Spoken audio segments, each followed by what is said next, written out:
episode of Video Game Logic. Today's show is recorded on November the 20th, 2018.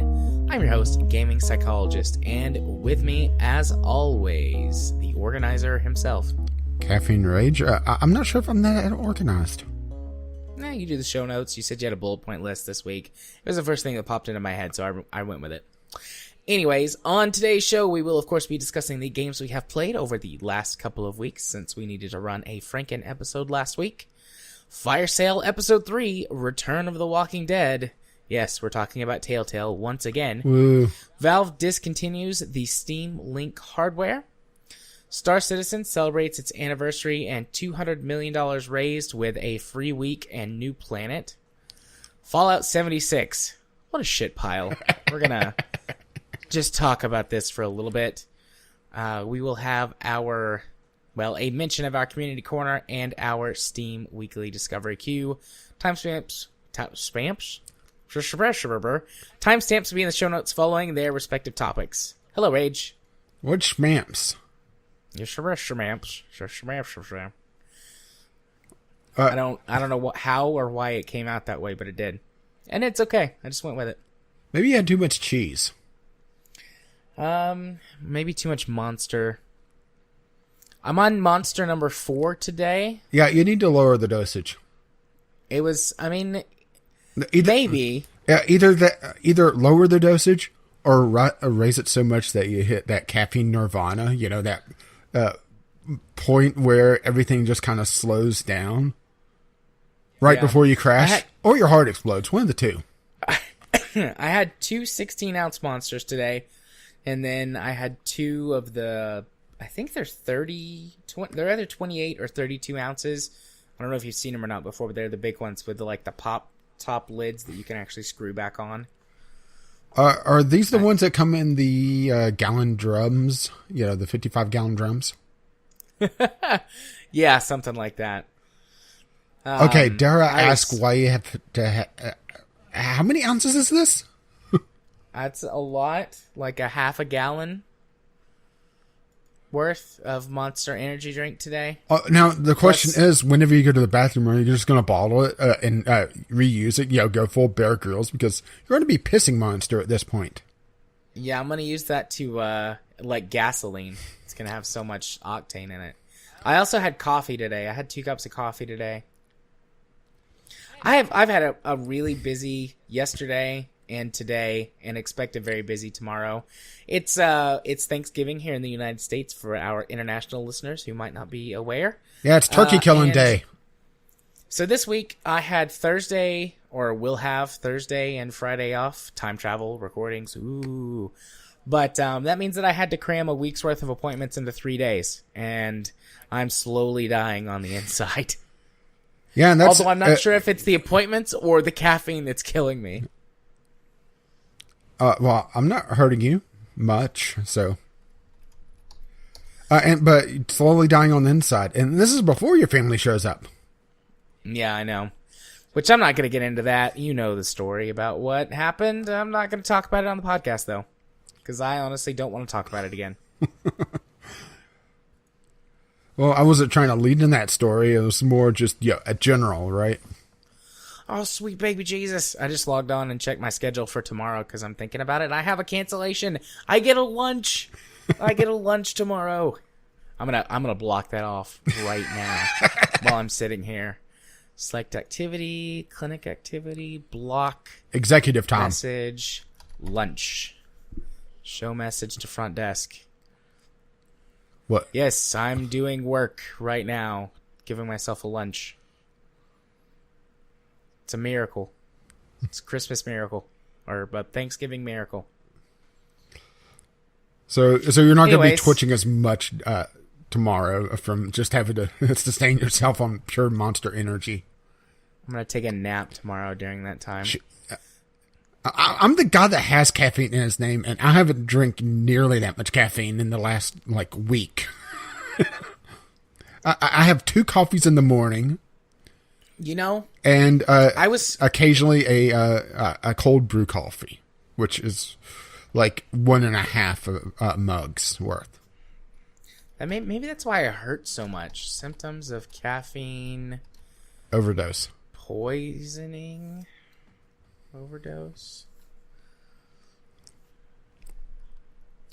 Let's see, main crude breathing trouble. I always have breathing trouble. Changes in alertness, maybe. Confusion, What? always. Convulsions, no. Diarrhea, no. Dizziness, no. Fever, no. Hallucinations, no. Increased thirst, yes. Increased urination, no. Regular heartbeat, no. Muscle twitching, no. Rapid heartbeat. Trouble sleeping, vomiting, no. And no. So I don't think I'm overdosing on caffeine. Oh, so you're good to record with me tonight. Got it. Probably my blood pressure's up, though. That's probably a thing.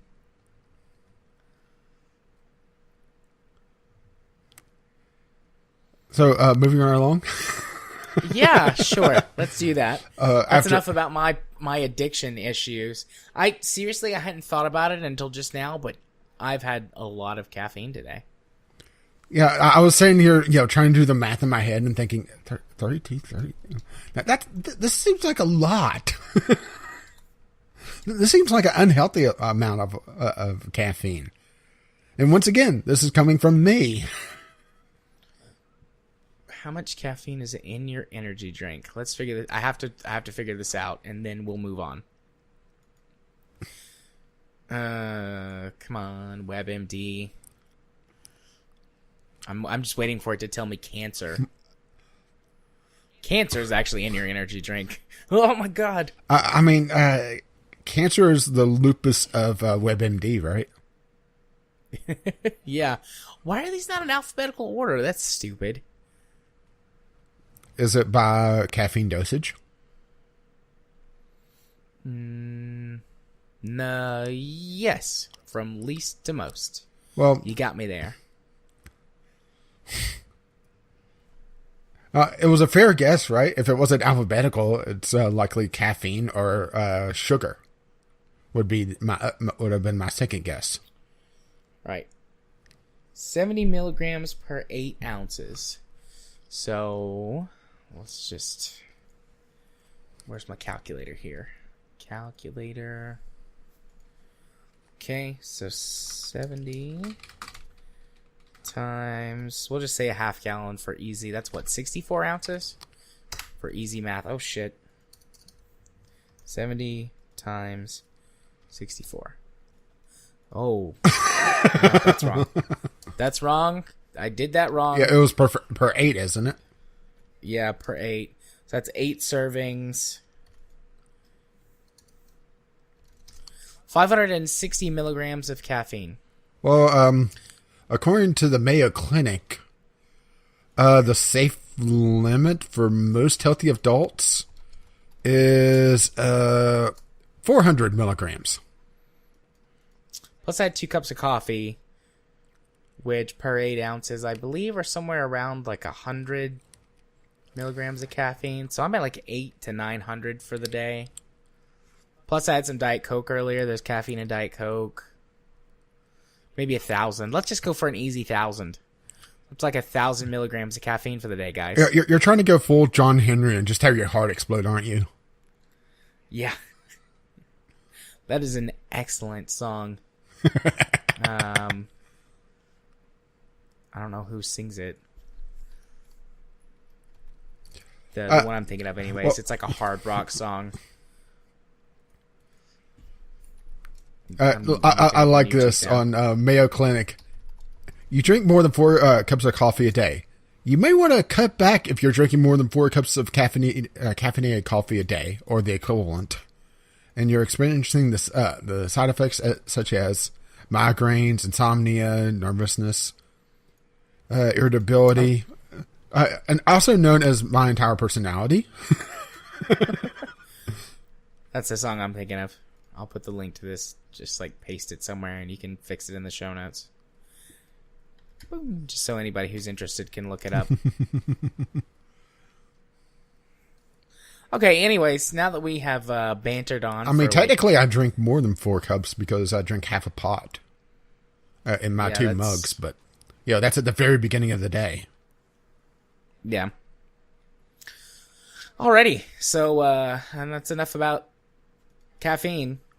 Let's talk about the games that we played this week, Rage. You had one, Yeah, although it's big. Yeah, I have and one I had that's two. big because, it's the big update for Warframe, but that's not the only thing I've been playing. Once again, though, Warframe's kind of an ongoing thing for me, so I'm playing it whenever I'm not talking about it, but this is last week is the week that, big updates come out, so, there's stuff to talk about, but just a little bit of a teaser. I've also been playing a little bit of Blood Bowl 2. Not enough to really get a feel for it yet. They do some interesting things on how they present info, which I'm not sure about yet. And I was going to stream Grim Dawn, but I went on a food sojourn and screwed up my shoulder/rib. It was a kind of an odd spot. Let's just put it this way. Trainee bus driver. Well, he knew the skill stop bus. Like, he had mastered that skill. Oh, yeah. Oh, and he also mastered the skill miss exit.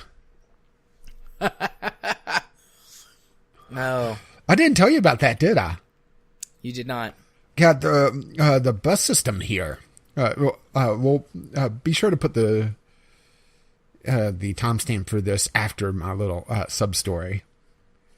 The bus here, the one that I ride getting back home, it's one of the longer routes. It's like an hour and a half for the entire a half of a loop, from start point to end point before it turns around and heads back. It's kind of a meandering thing, and it goes off the main drag and cuts through various towns here and there. Well, the bus driver missed a turnoff to go to one of the towns. That's the main road that the bus essentially follows. This town is essentially under the underpass and is in this little valley below the main roadway. So you have to take it, go down and go under the bridge and that sort of thing. And he missed it. So, and the fun part was that his supervisor was there, and he was the one that was teaching him the route because the guy was pretty much brand new. He mastered stop bus, and that was about it.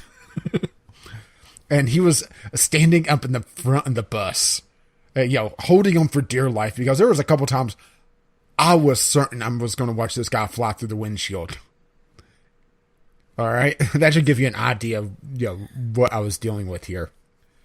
He was up there texting someone, and he looks up and says, "No, wait, you got to take the exit here." Just as the bus goes right past it.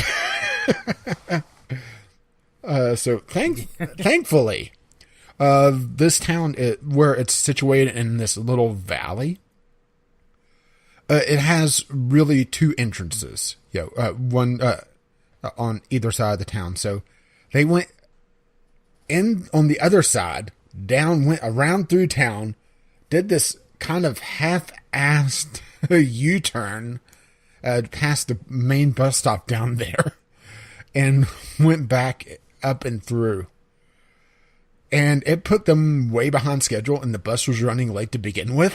So there was a guy that I actually went to high school with that was getting on the bus that at the same stop I was getting off. And we said hi and everything. And later I get a message from him talking about how the bus was so late that he missed his transfer, and he was cussing up a storm. I just said, we kind of missed the town and had to go back. Sorry. Kind of missed a town and had to go back. Well, there was also the only in West Virginia moment that I had on the bus going to the store was that the bus was cut off by a coal truck. Hear the bus driver cussing up a storm, look up and just see the back end of this giant coal truck. Too bad it's not a coal train. Sorry, I can help myself. Okay. I'll listen to Coltrane later. So what? Am I not allowed to like John Coltrane? You are. You're allowed. Because I do like my jazz. I too. No, that's an actual artist. I know. I know these things. I'm not that uncultured. Okay, but now right. We're at the point where the timestamp will jump in, so people can skip all our little meandering intro to the games we played. And as we talked about, 5 minutes ago, I have one, you have two, and I'm kicking off with Warframe, skipping the game that I did a little bit of pre-streaming testing and a little bit of goofing around with for a different one. So Warframe had its big update, Fortuna. And I have a set of bullet points here because I want to make sure I hit everything. Or at least for this time around, because I will be talking about Fortuna again because they split the patch for a good reason, and we'll get to that later. And I want to talk about the storyline first of all.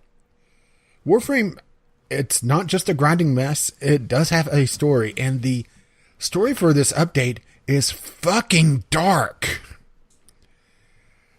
Okay. This is a debt enslavement camp that you're essentially trying to help liberate from one of the major factions in the game. It's set on Venus, and kind of funny that we talked about terraforming beforehand, before we got into the show, because this debt internment camp is trying to repair some of the ancient terraforming technology that actually kind of worked a little too well on Venus and froze the planet. Yeah, I know. All right. Interesting. So they're trying to repair it to be able to make it Earth-like because Earth got fucked up in the Warframe universe. And pretty much every major character in the Fortuna update is in debt in one way or another. And it's a very, very, very dark storyline whenever you look into some of the lore, where people got into debt, so they had to get augments to their body. Everybody is cybernetic to one degree or another in Fortuna. And to be able to work a more high-paying job. But because they got their augments, it put them further into debt, so they have to get more augments to try to pay off the loan payments for the first set, and it just turns into a cycle.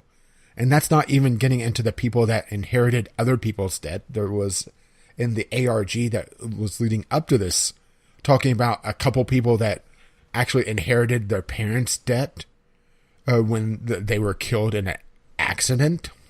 And that's possible sarcasm quotes there. To the point where they got something called brain shelved, which is kind of the ultimate repo, where after a certain point, you're so much cybernetics, you become, well, to borrow a movie line, more machine than man.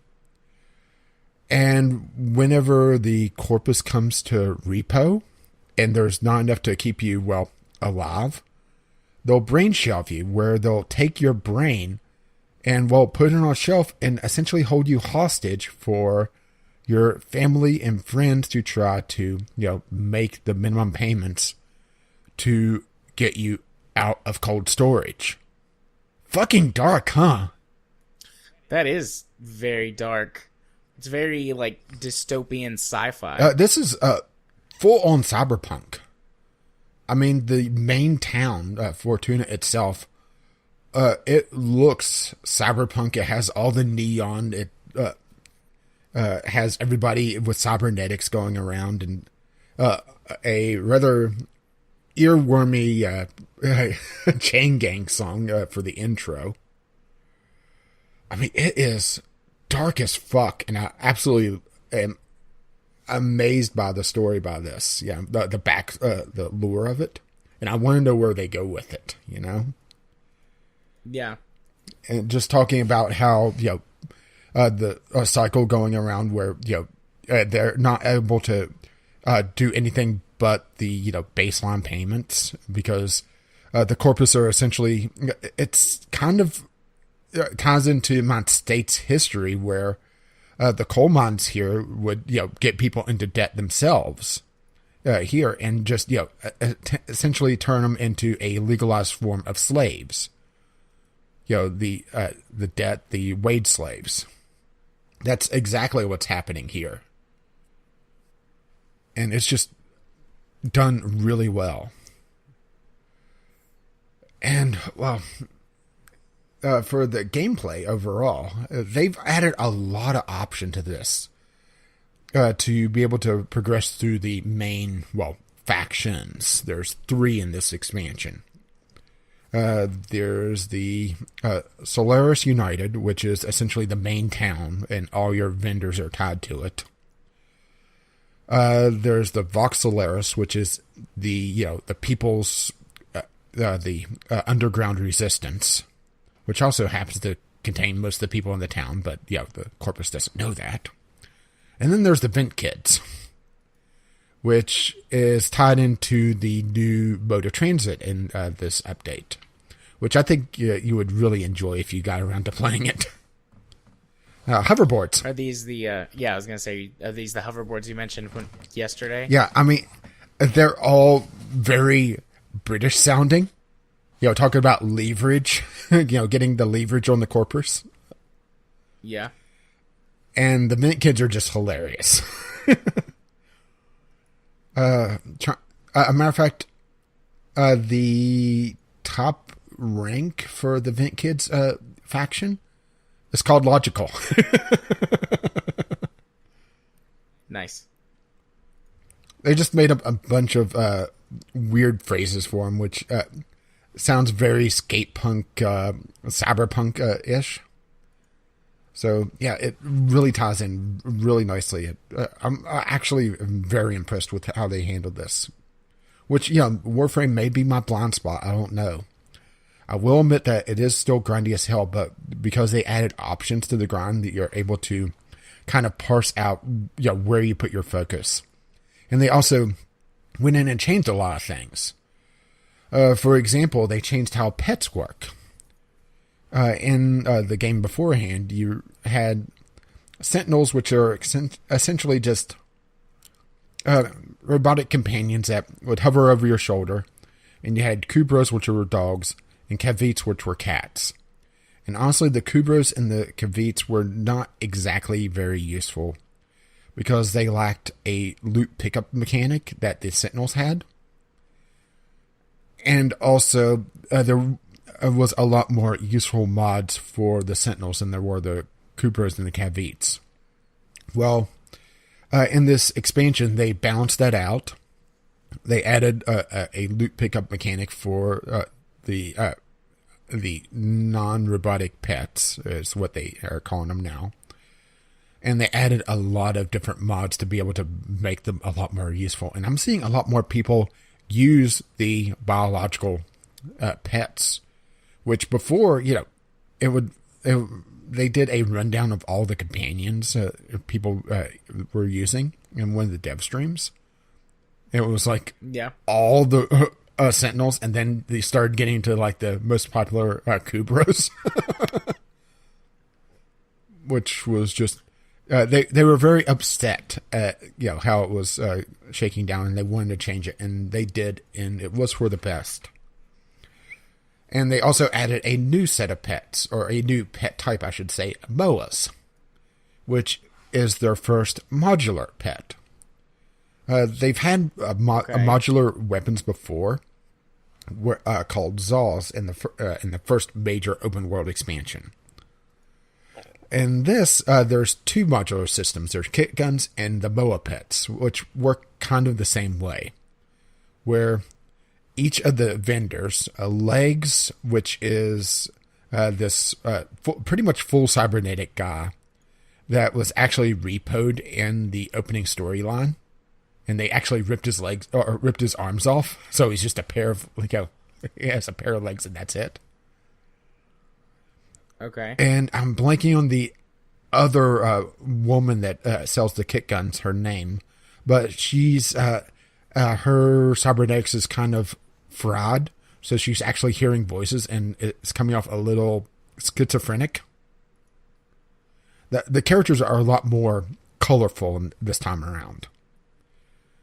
And there's actually one character that I think is probably the most interesting one in the bunch, both function and what they may be, which we'll get to in a little bit. But both these vendors follow essentially the same method, where the MOAs and the kit guns have different parts which modify how the component or how the requisite completed object works. So, for example, the kit guns, there's 4 different barrels, which sets the type of gun, whether it's a giant laser, a semi-automatic machine pistol, essentially a flamethrower, for lack of a better term, or I should say a more generalized term, because I know exactly what it is, but saying arcoplasmor is pretty useless to you. And you're able to build out the weapon or pet for how you exactly want it. So for the MOAs, you're able to set it if it's more offensive or defensive or a more utility pet. Be able to set up the different stats and tweak them a little bit.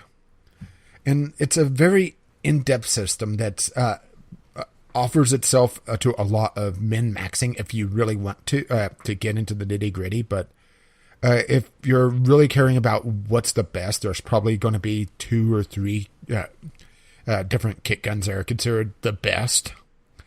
And then there's going to be probably 1 for each type of the MOAs, which they are talking about adding in more parts for both systems. So the fact that they're continuously adding to that is an interesting thing to make it so that it's not stagnant. But it offers a lot of personalization, and it's a resource sink, which the game has severely needed for quite a while. But it's also very easy to get the newer resources because of the changes that they did to mining and fishing. You remember the mining in the first expansion, right? You did some of that, right? No, I never did. But, I mean, I saw it. You talked about it, and I've seen it. Yeah, where... I haven't played Warframe in forever. Yeah, like a year and a half or 2 years now? Yeah, something like that. Well, originally, whenever you went up to a mining node in the first open world expansion, you saw an outline that you just kind of just traced the mining laser around it, and that was it. You're done. Well, they changed that because they had a problem where the mining nodes would sometimes spawn in odd spots on the world geometry, and if you're looking at it the wrong way, you could either not see part of the outline, have the outline be distorted because you're looking at it whenever it's going over like a little lip in the rock, or just not be able to do it at all. So they changed it to a hotpoint system, where each node has between 1 and 3 points that you click and hold on, and essentially it's heating up the rock to break it loose. And it's also a lot faster most of the time. If you're getting one with 3 points, it's usually a bit longer, but it's more consistent, which is something that I like. And they also changed it where there's not as many different lasers this time. In the first expansion, there was 3 different mining lasers, there was 3 different fishing spears, and each mining laser was a direct upgrade to the previous one, but you had to get all of them, so it was a needless reputation sink. This time around, there's 1 mining laser and there's 2 spears, and the fishing spears this time around aren't interchangeable depending on what you're fishing up. In Venus, as part of the old terraforming tech, they released robotic fish to essentially just help maintain the underwater mechanics.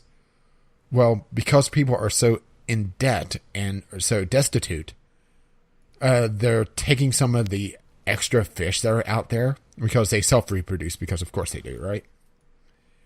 And they strip them down for parts. Well, this time around, instead of having 3 different spears for different fish, and one spear is good against fish that have a hard shell. One is good against tough scales, which is completely different from hard shells, by the way. This time there's one spear, and then there's one that's a direct upgrade to it, and that's it. And you could actually skip the first one if you so choose. You're also able to go in with the old fishing stuff, but if you skip the all the new fishing stuff and just use the old, you damage the fish because you're actually harpooning them instead of doing an EMP pulse like the new ones do. So it makes sense. But it's a more condensed version of what they did with the fishing mechanics and the mining mechanics of the previous expansion.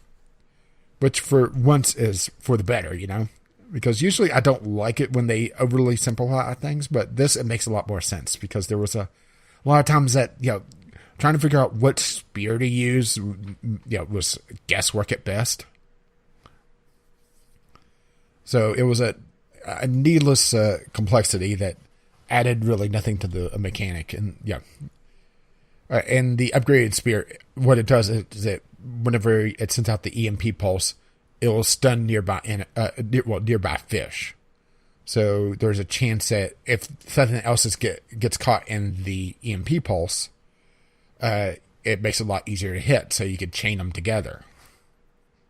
Which for the fishing, where sometimes there's a very small window of opportunity to catch the particular fish that you want, because instead of a day-night cycle, because Venus is pretty much tidally locked to the sun. It's close to a year for a full day.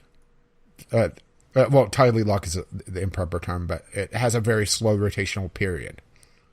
So instead of doing a real-time day-night cycle, they just had a weather period where sometimes it's slightly warmer and sometimes it's slightly cooler, or sometimes it's very cold. And different fish show up at different times, so that's where the mechanic comes in of being able to grab a lot of fish. Let's see, what else? The new mechanic that they added in, or the new minigame, I guess I should say. Well, there's two. There's the K-Drive, which is essentially Back to the Future hoverboards. And no, I'm not talking about wussy, stand on and, you roll around on wheels. This is full on Back to the Future hoverboards.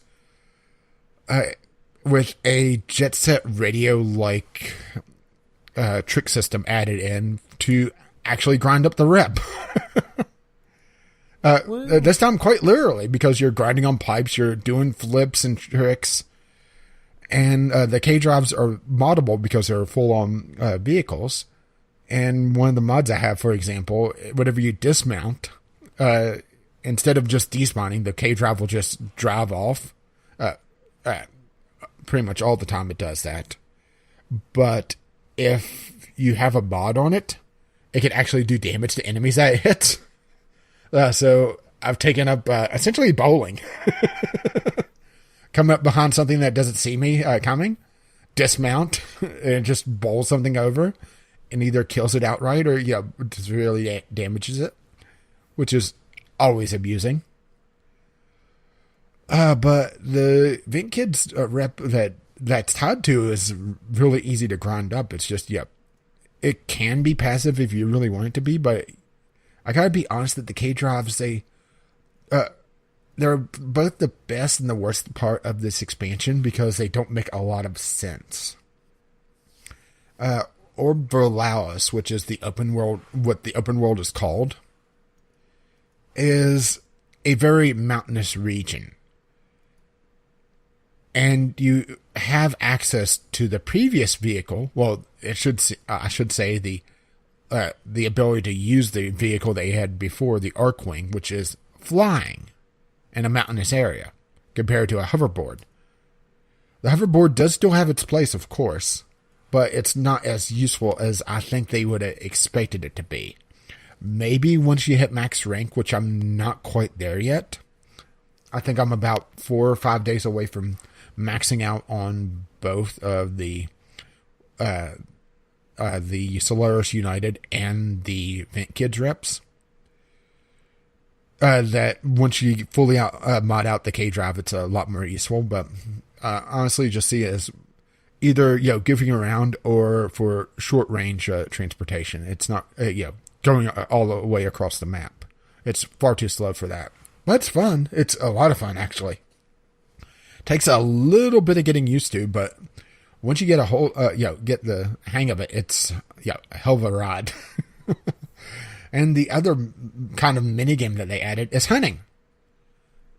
Oh, okay. Technically not hunting, more conserving, because you're using a tranquilizer rifle and you're trying to save endangered species from being eradicated by the corpus. And it's a full-blown minigame where you start off by finding leavings from the various animals. Yes, you're finding poop. Sweet. No, poop. And then you follow the tracks to essentially a nest area. And different animals have different lures, and you have to kind of figure out exactly how the animal call is made. And it's an odd mechanic where the pitch of the mating call is dictated by how far up and down you're looking. So think of it as like a trombone,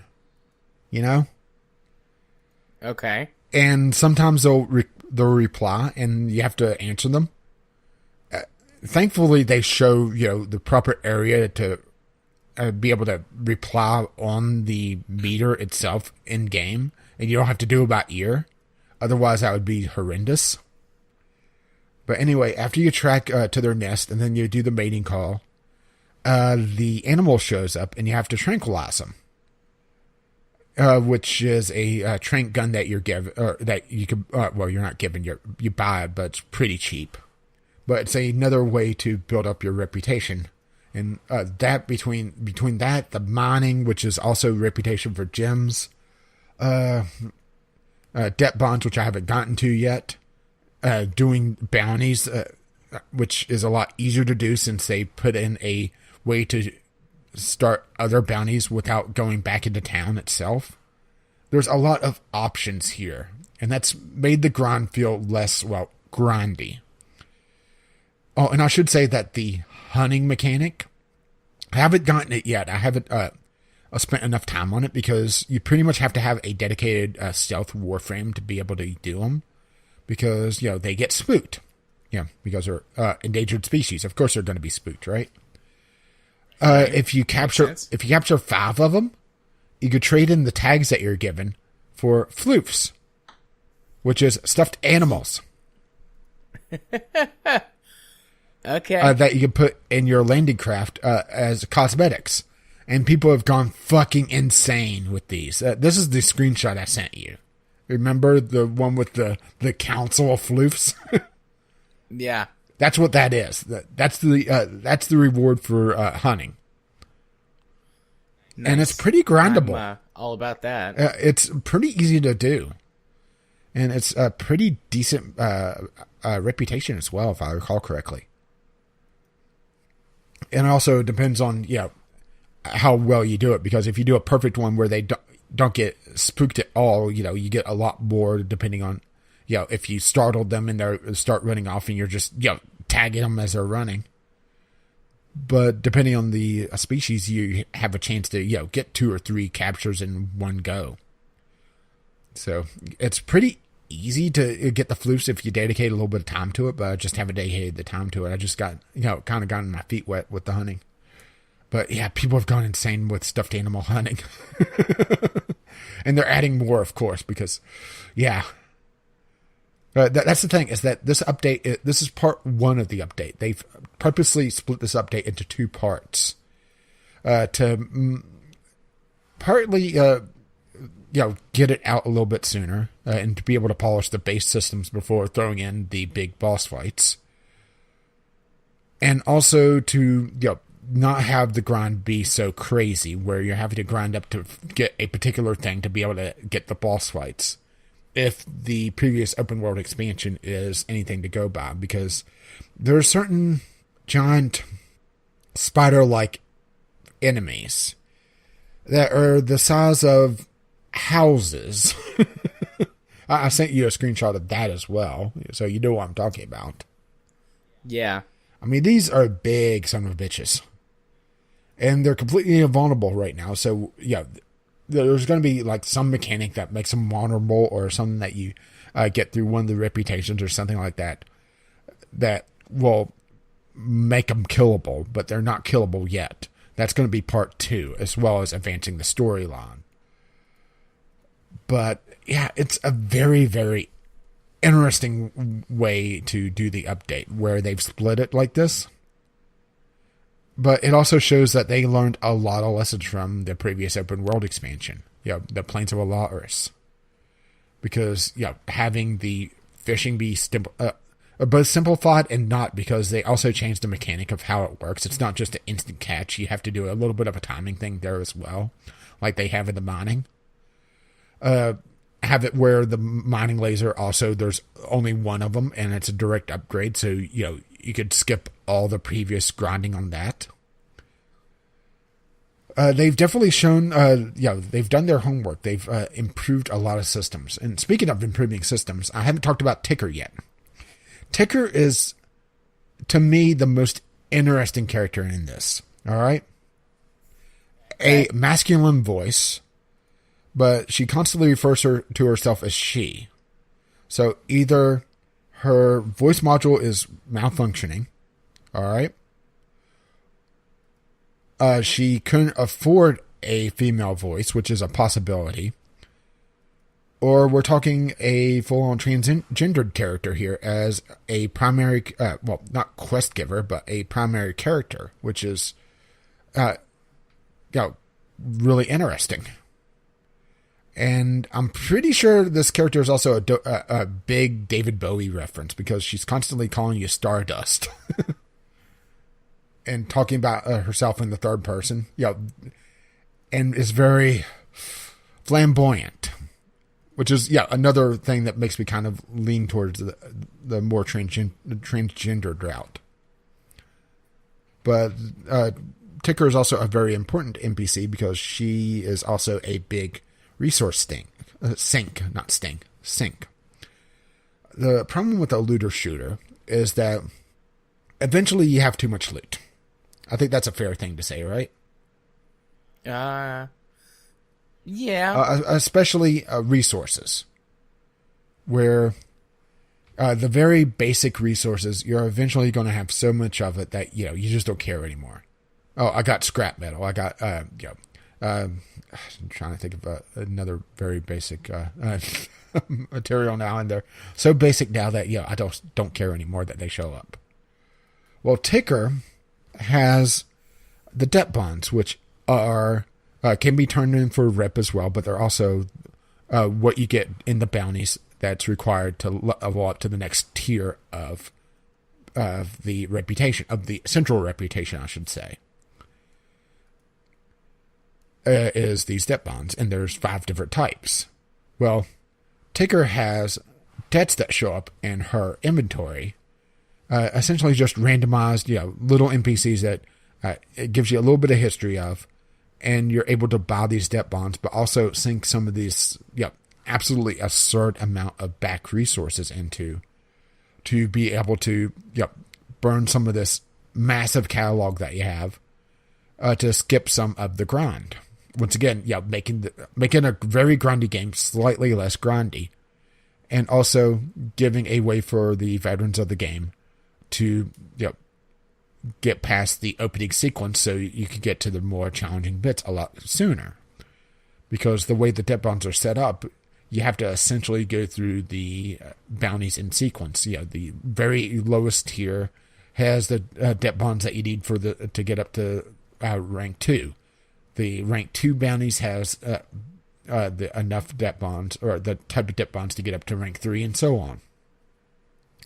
So it shows that they understand that there's a lot of resources that need to be spent that just can't be spent, but also there needs to be a way to shortcut without just having mining or fishing carry the entire weight of it.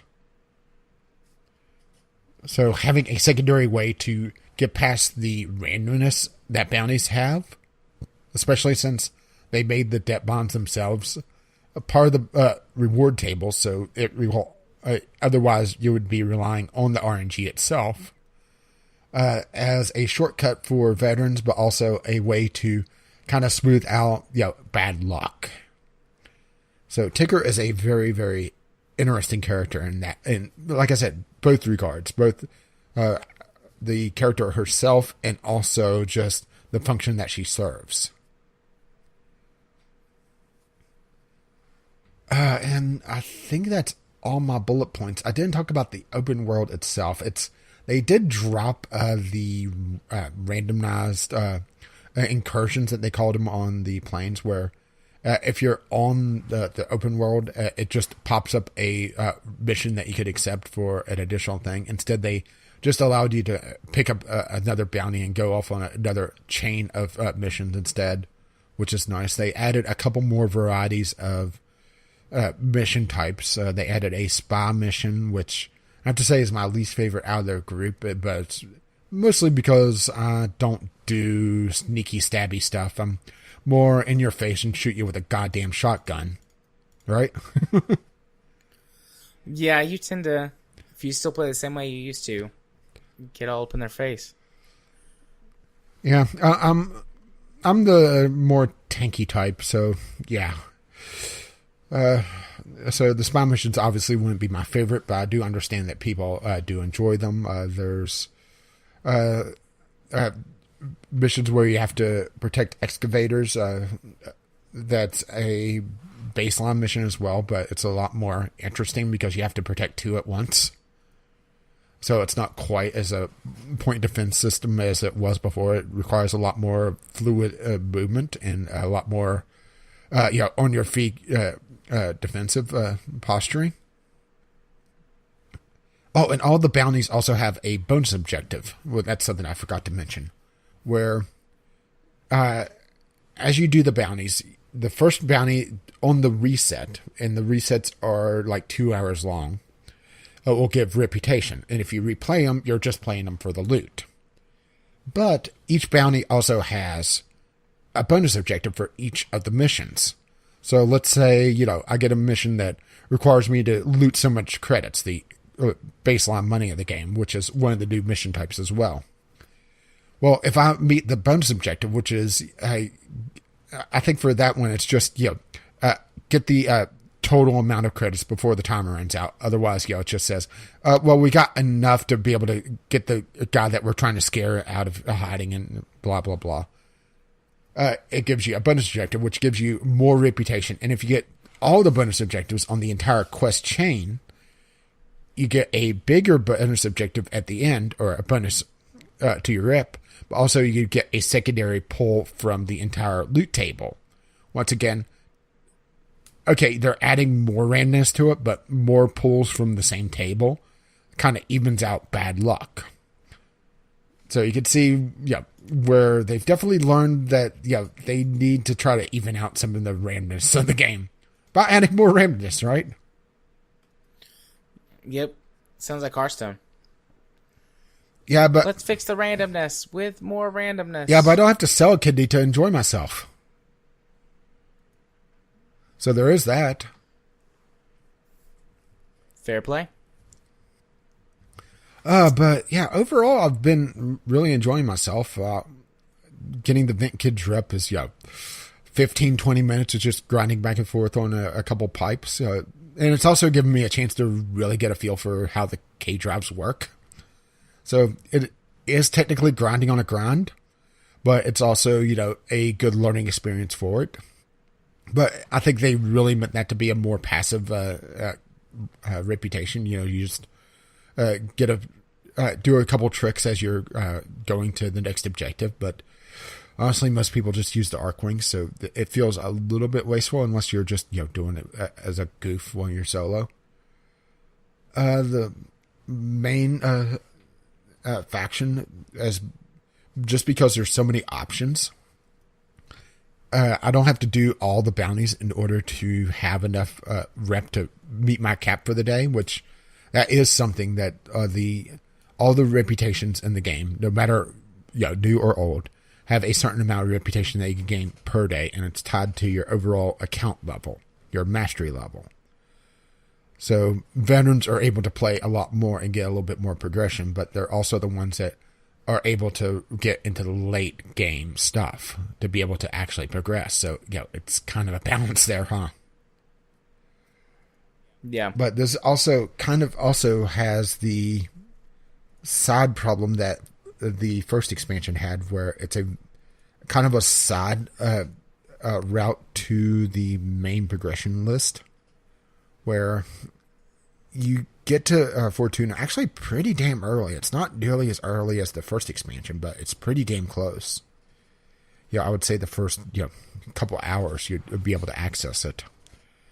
But outside of Fortuna, at least for now, once again, we still have part 2 coming up, so, who knows what they do there.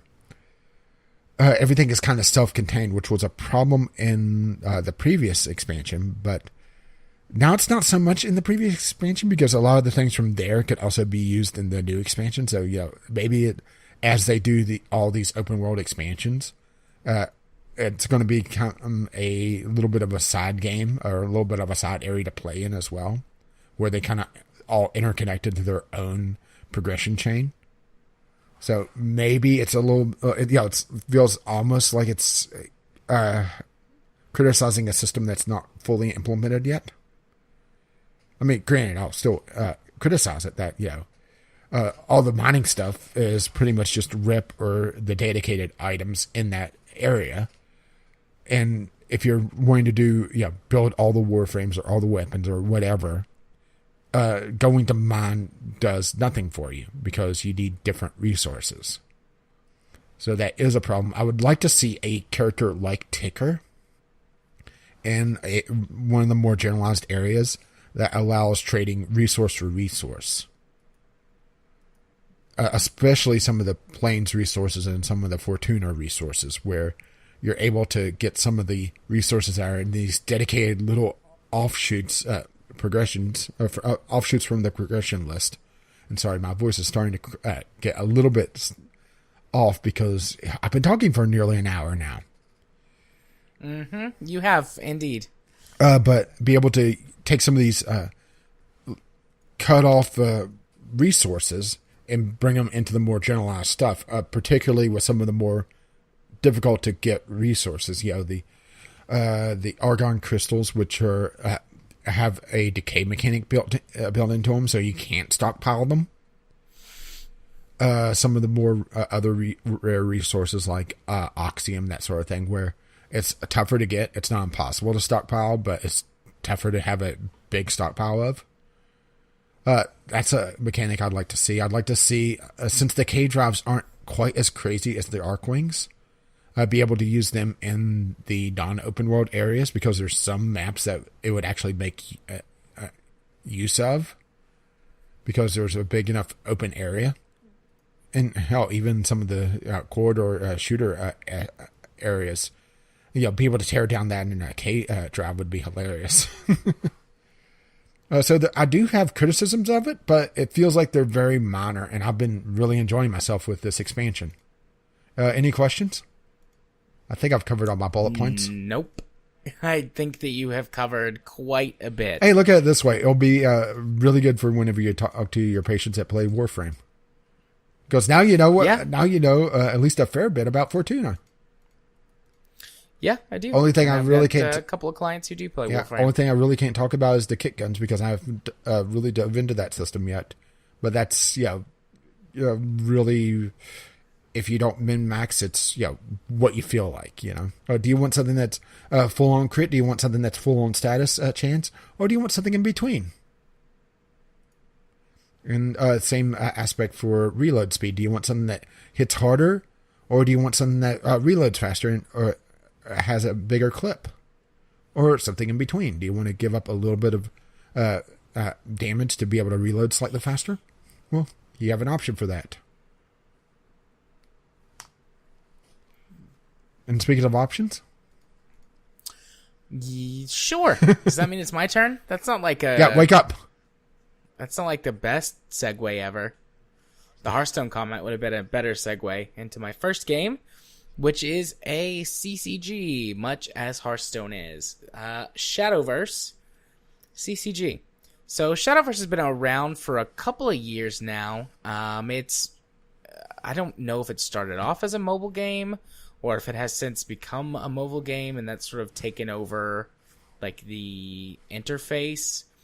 I mean, on PC it does say click, but whenever you click, you get one of those little sort of flourishes like when you would tap a screen on a phone or a tablet to let you know where your finger actually landed. Oh yeah, tap that. Yeah. But, I mean, so comparing it to Hearthstone just in terms of gameplay mechanics, the way that it plays is it's a direct copy or ripoff of Hearthstone. The cards are essentially laid out the same. A lot of the mechanics are exactly the same. They just might have a slightly different name. But where this game shines over Hearthstone is that it is nowhere near as random. There are a few cards that I've seen so far that have very small random effects, but there's nothing to the extent of like you play this card and you could get something absolutely useless or you could get something that wins the game. I haven't seen anything like that. There are some cards that I've seen in the meta that are probably a little OP, but not in the sense of like I'm going to play this 2-cost card and it might give me something that wins. They're cards that you have to set up. Like there are several cards that are like sacrifice play, so you have like 4 or 5 minions in play, and like you play this card and it like eats up all of the minions and it gets like super powered if you've got enough on the board.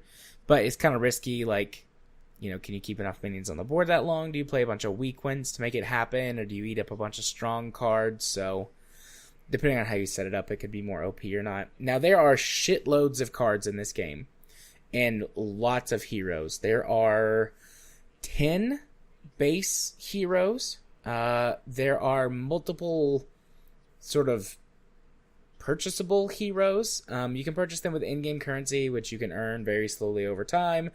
But, of course, where they want you to spend money is card packs.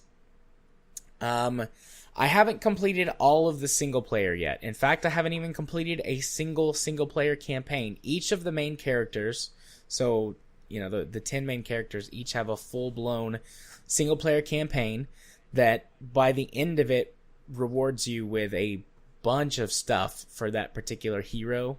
So, lots of card packs for them. You get their entire base deck, and then you earn a bunch of general currency that you can spend on random card packs. And so far, they each have at least a half a dozen missions or half a dozen battles. There are a couple that I've played a little bit farther that I'm on like mission or quest, whatever you want to call it, 11 or 12.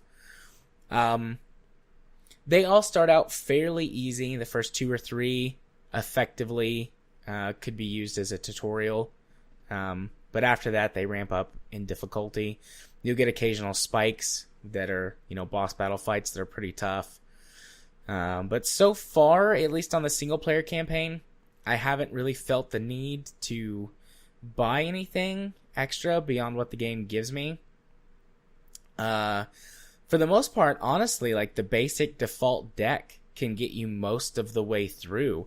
It took me until mission 10 on the very first like character that you unlock before I actually went in and customized the deck, because the deck was pretty well balanced against the enemies that I was facing. You know, I haven't gone through all of them. That might get broken later on. But for what I've played so far for the first about 6 hours or so, it's all felt fairly well balanced. It does do the thing that Hearthstone does, where you've got like an unlimited mode where you can use all the cards. It's also got like its tournament meta where only certain things are allowed. I haven't really dipped my toes in that yet. There's just so many different heroes and play styles and different card types that I want to get through all of the single player stuff first before I even consider multiplayer, just because I won't know what I'm getting into with all the cards. But in general, I mean, I feel like it's a very fair game so far. The art style is really beautiful. It's much more anime than anything else, but they do some anime boobs and things like that, but they also do like some more traditional, more tasteful anime. They've got some more sort of over the top anime. They play to the different anime tropes. And there are actually fully animated scenes. A lot of it plays out sort of visual novel style, but for boss battles and at the start of every campaign and maybe at the end, I'm not sure because I haven't gone through any of them, but occasionally in between, you'll get an animated scene, something in the neighborhood of 2 or 3 minutes long. They're very competently drawn and voice acted, and the music is nice. The sort of table designs are nice. They lack the interactivity element that Hearthstone does, but they're very well put together. They're themed very well, like around the battles that you're fighting and the characters that you're interacting with. So all in all, it's a very well designed game. There's still the chance that I could discover once I'm a little bit farther in, maybe halfway through, or really if I dive into playing with other people, that it turns out that the game is much more unbalanced than I thought. But at least for the single player portion, which if you like CCGs and you have always liked the Hearthstone like adventures that they've done, these are very well put together single player adventures. And since the game is free, if you're looking for a CCG that's not Hearthstone with some additional single player content that you can enjoy, Shadowverse is a pretty good game to get into. I genuinely like it better than Hearthstone, primarily because it's a lot less random, which is nice. Like, the randomness can be fun and silly, but whenever you lose a game because someone draws the I win something card, like miraculous, do what? The I win card. Yeah, whenever you lose a game, no matter how good you're doing, because someone draws the I win card, it feels really cheap and shitty. And so far, like as far as I can tell, there's not one of those in this. So overall, Shadowverse is a good game. I quite enjoy it. It runs on a potato. It'll run on my laptop, like no problem. It's also, designed for mobile. It's got that thing where you can link accounts if you want to play it across multiple devices. Keep your progress synced up. It doesn't do it via Facebook. You create an account, but otherwise it just uses your Steam login across multiple PCs. So, and I would say that it's got a pretty decent multiplayer population. There's a few. Let's see. Right now on Steam, there's 2,088 people playing. But it's got cross-platform multiplayer, so you'd be interacting with everyone on their mobile devices as well. Yeah, I actually went to look at various numbers, and they're just over 200. So that's rather sad. Yeah, because I know how much you like Faria. Yeah, well, to be fair, they kind of turned on me. Yeah. But, anyways, yeah, it's good. I like it. So, that's Shadowverse. Definitely nowhere near as much between my two games compared to what you did for Warframe, I have to say. Because Trainz Simulator 12, very old train simulation game. It sucks. Big old, hairy, shitty dicks. But it's a train game, and my kid saw it, and he likes it because it's a train game. So I kind of have gotten roped into playing this much more than I would. The biggest problem that I have with it, the two biggest problems that I have with it. Number one, it runs like garbage. It just absolute garbage. Can't even maintain, for the most part, 30 FPS. That's just sad. It doesn't seem to matter what I do with the settings, which there are very few settings to actually play with. My guess is it's just very poorly optimized.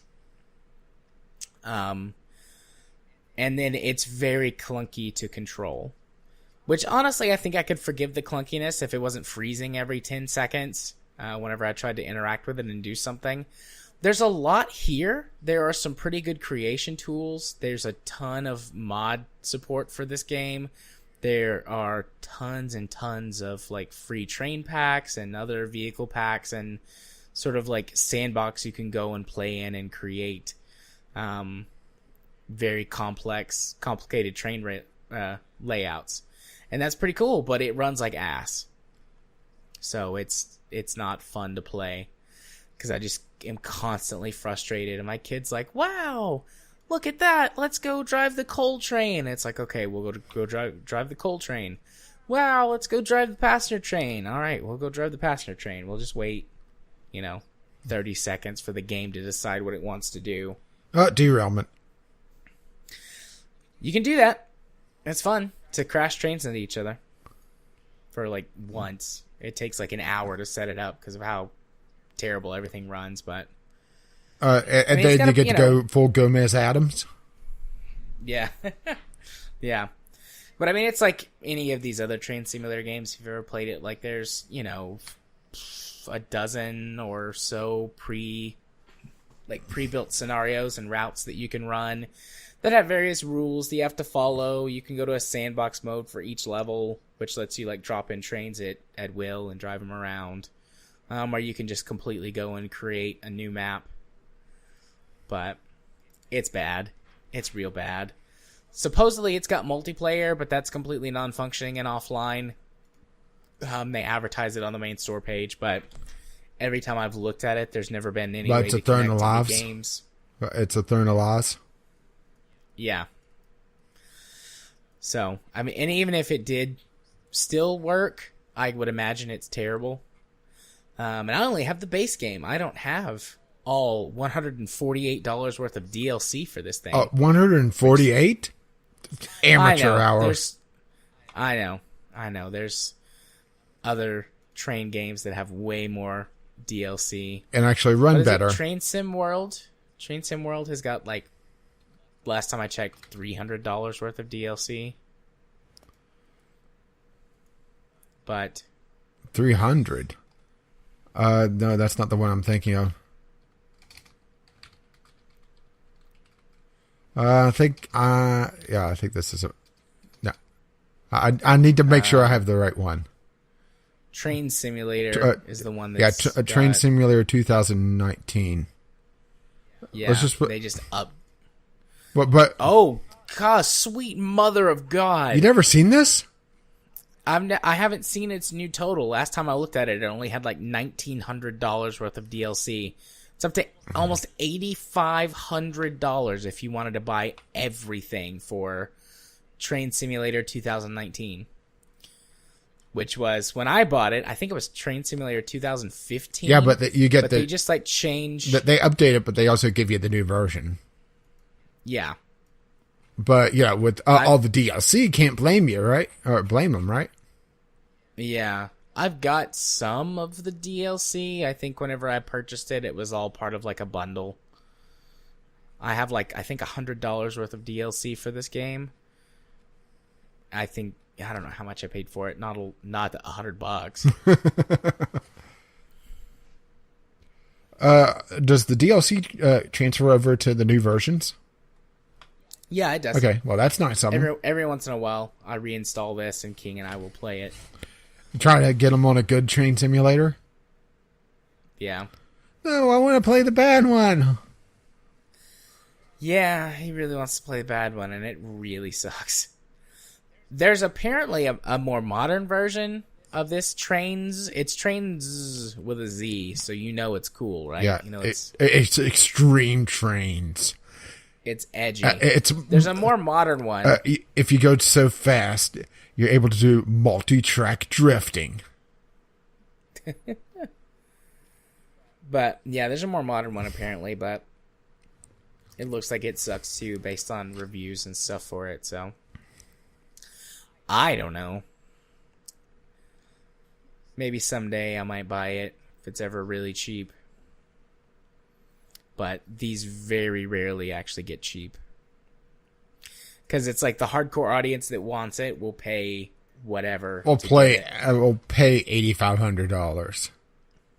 Yeah. Well, it makes me wonder what the percentage of the user base of this has a good majority of this DLC, because I've always assumed and heard people talk about it's more piecemeal. So, if you like a particular train or a particular route, you get the $15-$20 add-on.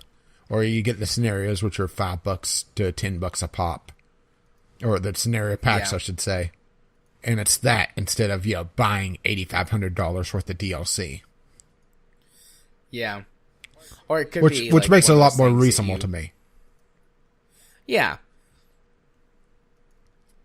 I mean, I would do that. I have thought about buying some more Steam trains for Trainz Simulator 2019, but I never have. We don't play it enough. But yeah, those are the 2 games that I played this week, and all I have to say about them. That's all I gotta say about that. That's all I've got to say about that. Forrest Gump. I should watch that movie. It's been a while. Mm-hmm. I think I say that every time it comes up, and I haven't watched it yet. Well, if you want to save yourself the time, just go listen to the Weird Al song. I'm thinking about the song now, the piano song. To a Superhero? No, the one that follows the feather in the actual movie. That's playing in my head right now. Oh, see, I thought we were talking about Weird Al still, and he did a cover of Piano Man, which covered the original Spider-Man movie. Or I should say the original Spider-Man, first movie out of the Spider-Man trilogy. Boy, talking about Spider-Man movies is a little depressing right now, but also very confusing. Yeah, it's complicated. All right, well, that's it for games we played this week. Are you ready to move on to our other topics? I think so. I hope my throat's all right with this. Maybe I should go grab a mug of tea. Indeed. Moving right along after our break, and however I edit us coming back and discussing some things, because there's a little bit of Franken talk in there too. Going to be discussing Telltale Games, what we decided to title Fire Sale Episode 3, Return of the Walking Dead, continuation of the Telltale Games saga. So we've got 2 little topics here that we've sort of wrapped into one, because they're both related to Telltale's ongoing ongoing saga as it reaches the final chapters of its own story. Yeah. Now, the question is, does the game industry remember this? Come on, I'm not the only one that made that joke. Probably not, but that's the first time I've heard it, so you get a genuine laugh for that. But anyways, the first article was titled "Telltale Undergoing Liquidation, Removing Games from Steam," which a little late. GamesIndustry.biz article. Yeah, which a little late now because they're gone. The store. How old is this article from? Well, this was going out. This was from last Thursday. Okay. The 15th. So yeah, by the time the episode comes out, this would be slightly over a week old. But people were noticing that the games were no longer being offered on sale. Yeah. So I mean, basically what this article is saying is that they're like finalizing their shutdown, asking people, I assume companies, I guess. It says anyone who may have a claim against Telltale. But I'm not 100% sure what those claims could be. But basically they have a deadline of April 9th of next year to make their claim against Telltale. Maybe it's referring to the lawsuit? Maybe. But anyways, the studio's shutting down, they're liquidating assets, and there have been some games that are disappearing off of Steam. Seems like they're older, air quotes, older titles are being pulled down. The ones that are gone, Back to the Future and Tales of Monkey Island. Are there other ones that have disappeared since then? Well, let's go. Let's go hunting. Let's see. Game of Thrones. A Telltale game. It is. Well, so I gotta go through the age check. Yes, I'll show my ID. It's still for sale. I would say that their bigger titles, air quotes, bigger titles are still going to be for sale. I just typed in Telltale, so let's see. We've got the Batman stuff. Well, you have to make sure that's actually for sale, because that's the thing is that you could see the store page for like Back to the Future. These will have prices on them, so I assume that you can purchase them. Actually, if I search Back to the Future, I can't find the store page, but if I go to my library, I'm able to see the store page. So, see Tales from the Borderlands, Wolf Among Us. Looks like the Telltale Collection is still available for purchase. Poker Night at the Inventory is still up there. But not the second one. Remember, they made 2. Yeah, I know. But that was pulled before the whole announcement went down. So that was the herald of things to come. Sam and Max individually are still up there. Yeah, it's so sad that they never continue with Sam and Max. I really like that series.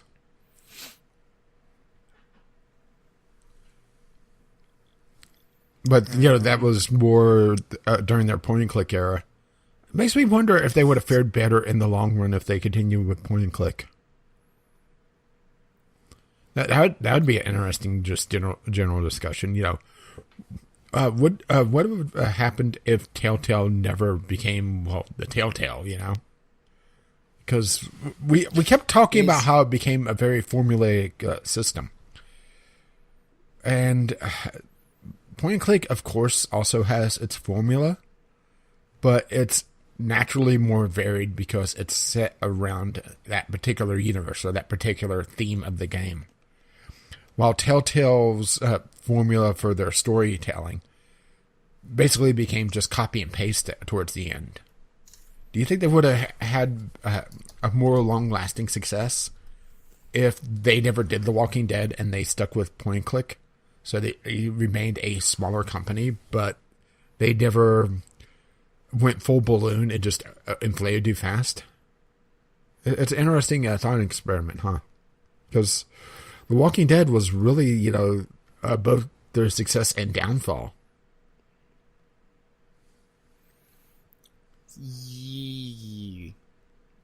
I don't know.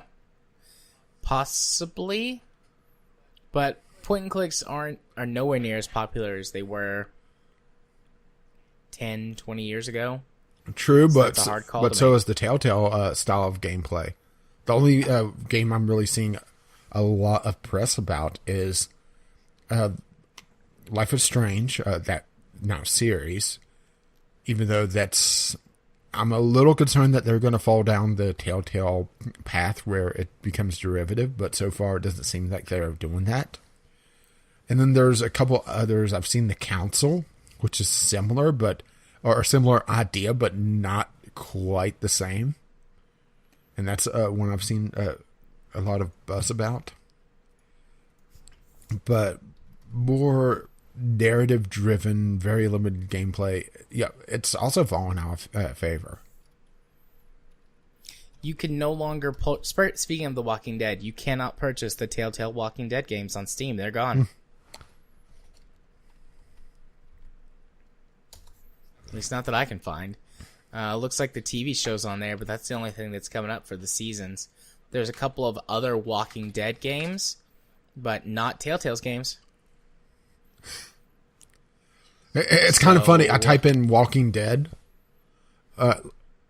For me, I'm not sure what it would be for you. It's Overkill's The Walking Dead, which has a mixed reception. The Walking Dead, the final season. So I'm able to see the final season.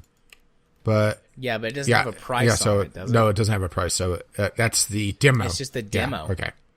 I had to click on it to double check. The Walking Dead, that's the first person shooter? Oh, no. That's the actual show. All right. It's a little... There's the Escapists, The Walking Dead. No, before that, on my screen, RimWorld. Yeah. RimWorld's right after that on mine. Well, maybe it's just because I have a few 100 hours in it. Perhaps. But So that's interesting. The Telltale's Walking Dead games are unpurchasable. For now. Although maybe with them being like so much in the limelight, they had the contract pulled or some kind of something invoked to pull them down. Well, it sounds like Telltale's contracts are what's known in the industry as a clusterfuck of clauses that make absolutely no sense. If they got fined severely for a leak that was beyond their control. So that violated their non-disclosure agreement. So it wouldn't surprise me that there was some sort of escape clause or some sort of final clause that if the company goes under, that was just utter stupidity. Which is a shame on Telltale, just how things came down, because they did have good games. It's just after a while they kind of wore thin.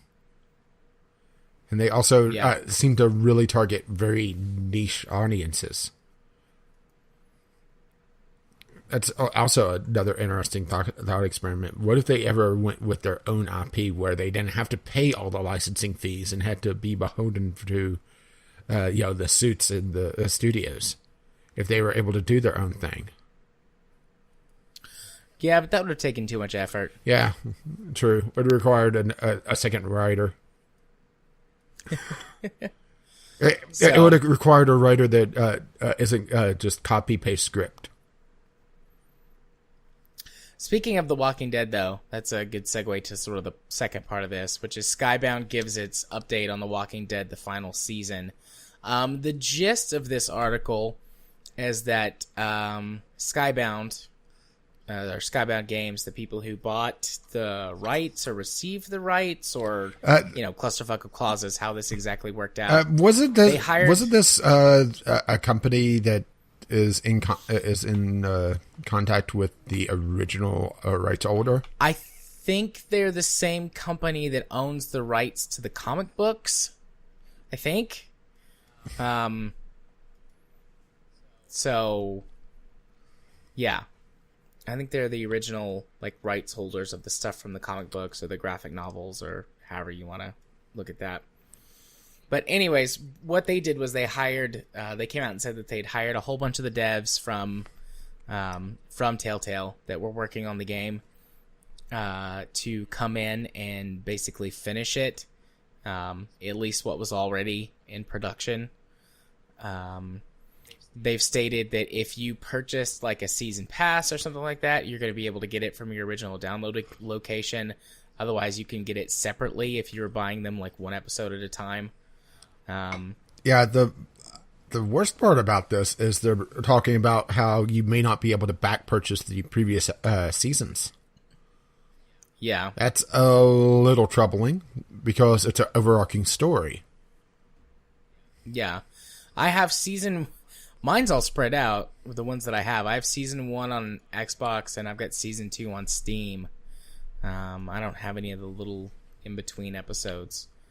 Although, I don't really give a shit about finishing the story anyways. The first one was the only one that I really liked. I only have the first one, and I have 400 Days, which I think I won somewhere, actually. I didn't buy that. I honestly never finished the first season. I really stopped caring. It just didn't click for me. Yeah. I really enjoyed the first season. The second season, though, lost me. It wasn't as well put together. In my opinion. Poor story or story points. Yeah, poor storytelling. I felt like didn't honor the spirit of where the first game was going, where it ended. I felt like they just go ahead and spoil it because I know the ending of the first season. So yeah, the ending of the first season, you sort of make that final choice, and based on how things turned out, Clementine remembers that and she leaves, and then a couple of years have passed.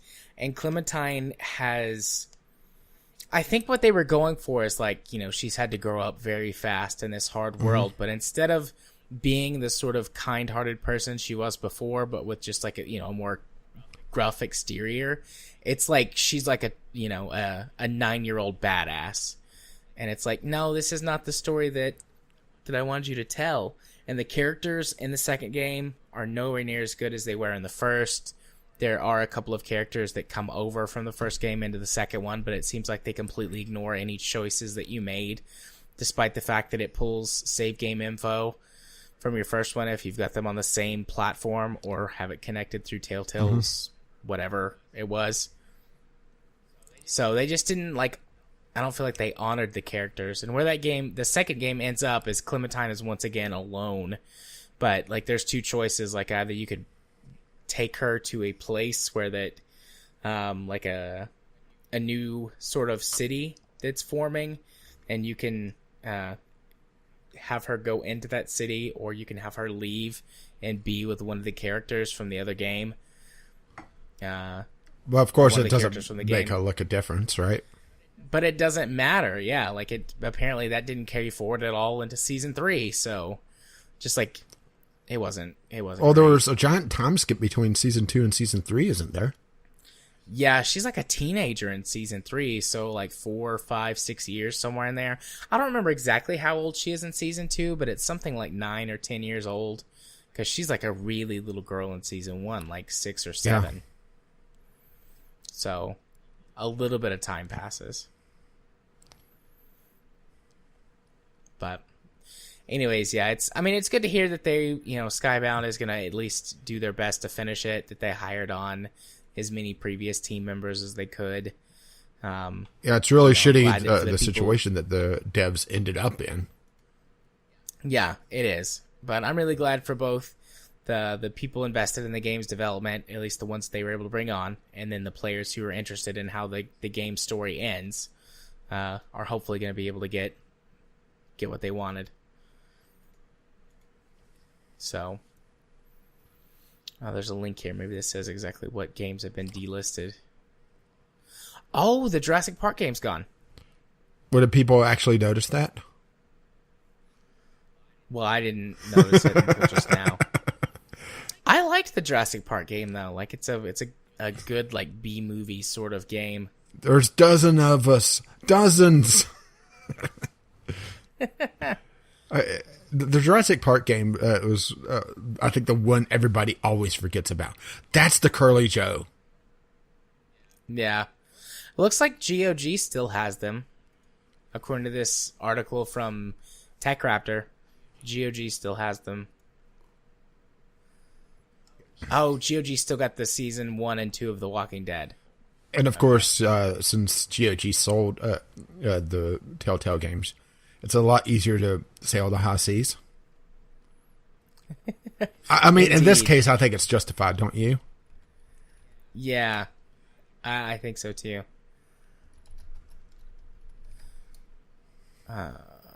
It's got the Tales from Monkey Island, 2009 Tales from Monkey Island. That was actually a really good game.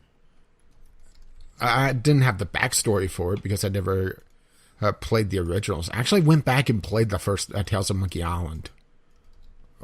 It's got Back to the Future, and do they have Jurassic Park? Jurassic. Fucking shit. How do I spell? Maybe they don't have Jurassic Park. How do you spell Jurassic? Jurassic? Park? Jerrasic.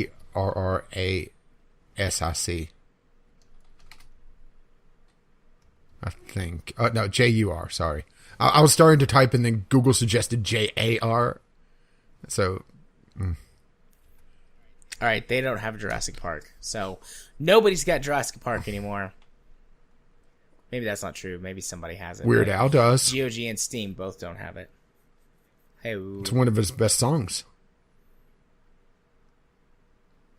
I think Albuquerque's my favorite Weird Al song, just because it's like complete nonsense. It's an original song, and it's complete, utter nonsense and bullshit fuckery, and I love it. Yeah, what I'm trying to say is, I hate coleslaw. Oh, Albuquerque. I'm gonna listen to that tomorrow at work, like on repeat for a little while. Well, it's like a 15-minute song. Yeah, I was about to say, on repeat, what, you're gonna listen to it all day? Alrighty. Do you have any final thoughts on that before we? No, but I'm sure that we're going to be coming all the way back around to this because, this is the story that never ends. Is this the song that never ends? Okie dokie. Well, it's going to end for now because we're going to go on to our next news story of the night. Yeah, more death. Valve discontinues the Steam Link hardware. Yeah, which... Rage, take us away on this one, because I know you were... Well, thanks to Jim, I was able to grab a set of it because when I was originally planning on grabbing a Steam Link either during this winter or the next summer sale, just to have it ready for picking up a television and getting my life sorted a bit more. But yeah, I just saw it on my Twitter feed this morning that Steam announced, they're cutting production. They're not cutting support. That's the important thing here. They're moving to software again, which is weird, right? Yeah. There's no real statement on this, as far as I could see, about the entire reason why they're doing this outside of just pure speculation. Yeah, it just seems that they're moving back to a software solution for smartphones, tablets, and TVs. I guess smart TVs. Yeah, smart TVs has the app as well, but the thing is that the app has been blocked several times by Apple, actually. So them going as a software solution is a dead end right now because they can't get all the smartphones. I mean, granted, honestly, we do have phones. Oh, God. Honestly, for this though, I don't want to trust a software solution. Plus, I get that. Plus, it burns your phone's battery like crazy. Yeah, I mean, I get that at the end of the day, yes, it all works based on software. It's just what hardware is that software running on. But I don't want to rely on an app to do what I can have a dedicated piece of hardware for. Because game streaming is pretty intense. I mean, a lot of the work is done. Most of the work is done by whatever PC you're streaming from.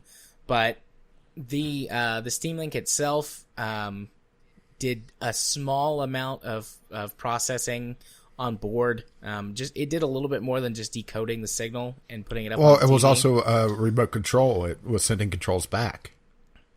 Yeah. So, I mean, I don't want to trust an app to do that because you would be increasing latency on the whole everything. Mm-hmm. Like Steam Link, I've got a Steam Link. I have used it extensively. I haven't used it much in the last year, just because we moved. I got a much better setup for gaming in my office. We've got a completely networked house now. Aside from our bathrooms, we've got Ethernet. What, you're not getting the smart Japanese toilets? No, but aside from our bathroom, or that's we've next got an year. Ethernet port. That's when the tax port. returns come in, right? Yeah, we've got an Ethernet port in every room in the house. So, I mean, I've got desktop PCs everywhere. So if I want to stream games, it's easy because I've got a fully networked home. But when I bought my Steam Link, I did not have that. I basically ran a 50-foot or 100-foot Ethernet cable across the ceiling of our old place to the Steam Link so that I could use it on my TV.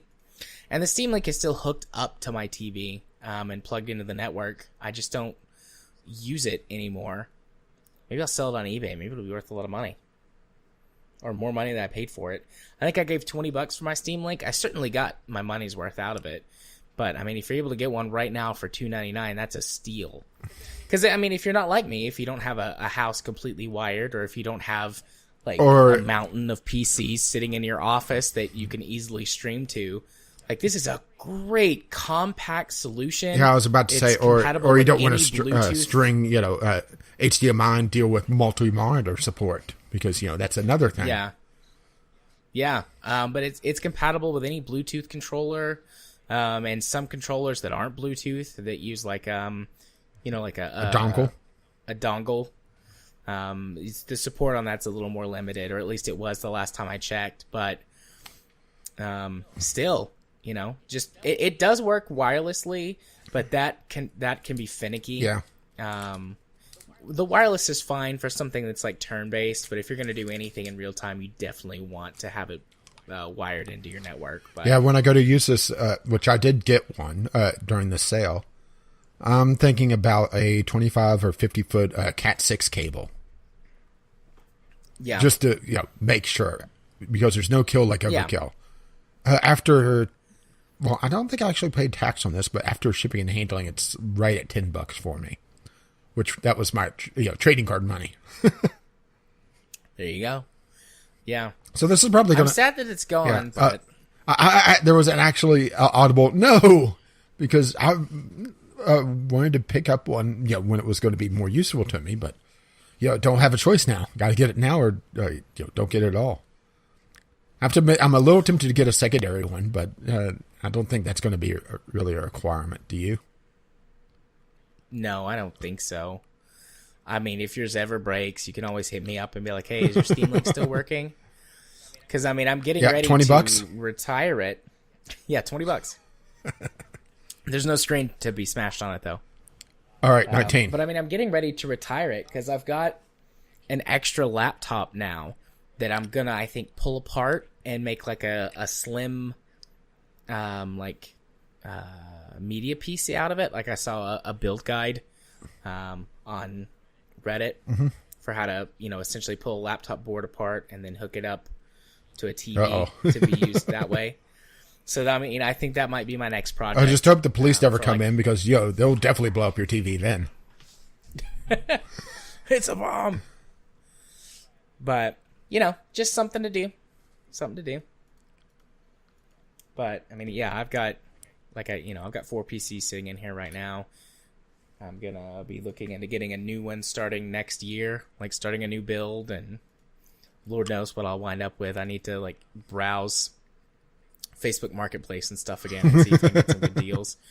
Find a business that's closing, go buy another box of parts. Yeah, I don't trust Facebook Marketplace around here because people are stupid here. Looking at some of the apps, some of the essentially just yard sale-esque apps, the flea market apps. There was people that are selling phones that you would hesitate at buying for $20 for full retail price. Dang. So you can still, I'm just looking, you can still buy the controller. They then announced that they're discontinuing the controller, and it does seem like the controller was a lot more popular. The Steam Link is an interesting piece of hardware, and I would have thought it would have been a hell of a lot more popular, honestly. But it does make me wonder, do you think they should have had Wi-Fi on that thing and had made it just hardline only?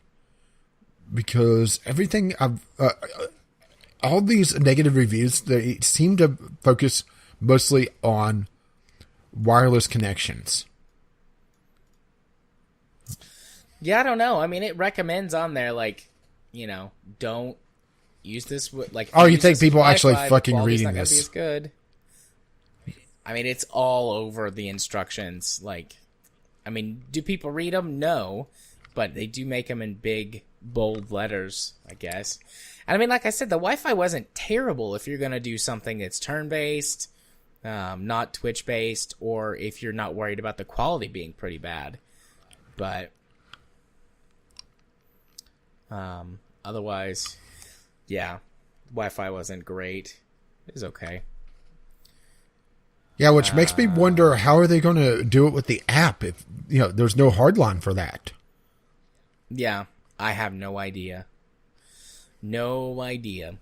Doing Wi-Fi on using my laptop does a lot better than the Steam Link, because I do know that when you're doing game streaming to another device, the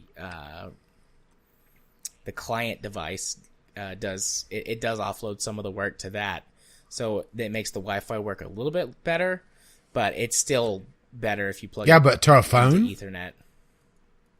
Yeah, you could still offload some of the processing power to the phone. Phones are pretty decent nowadays if you've got something even in the mid tier. But I don't know. Because you'd be running it wireless 2 ways, I guess. Yeah.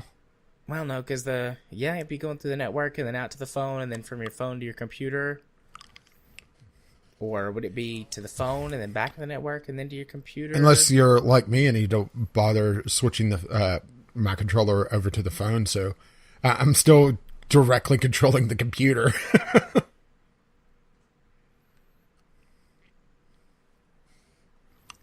So stream... Okay, so...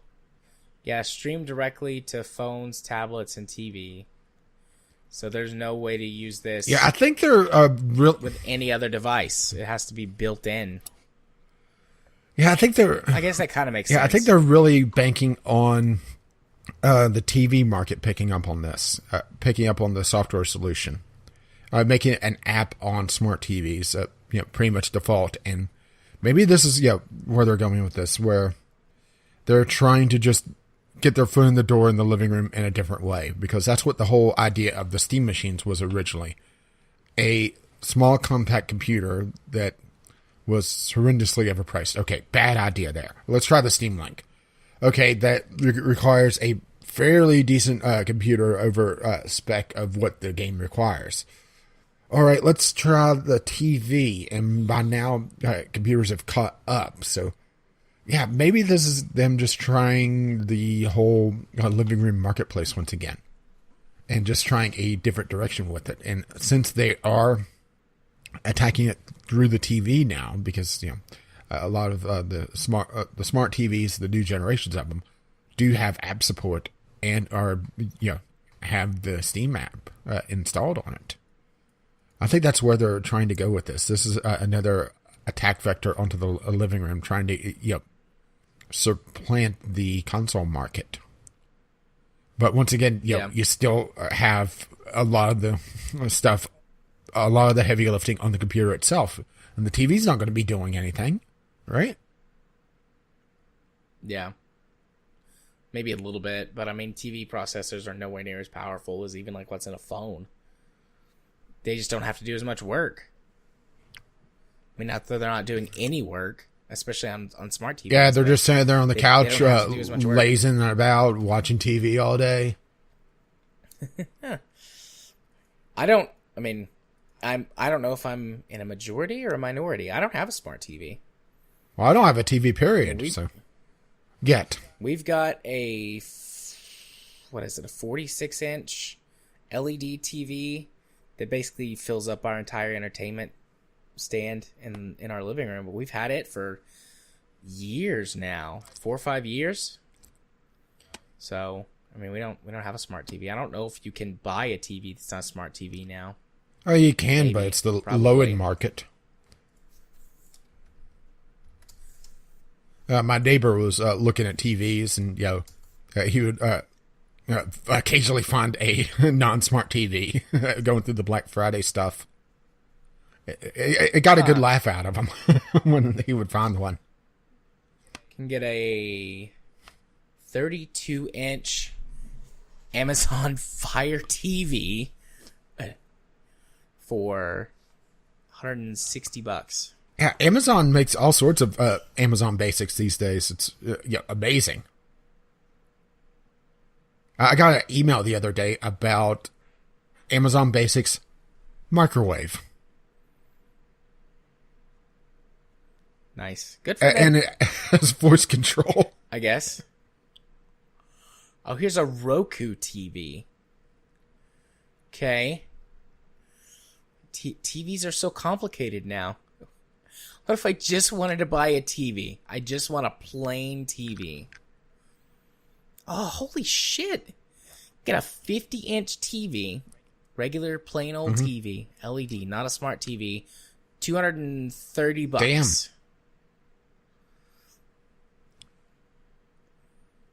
Hook a computer up to that, What's its resolution? 480. It's like 3 pixels in each direction.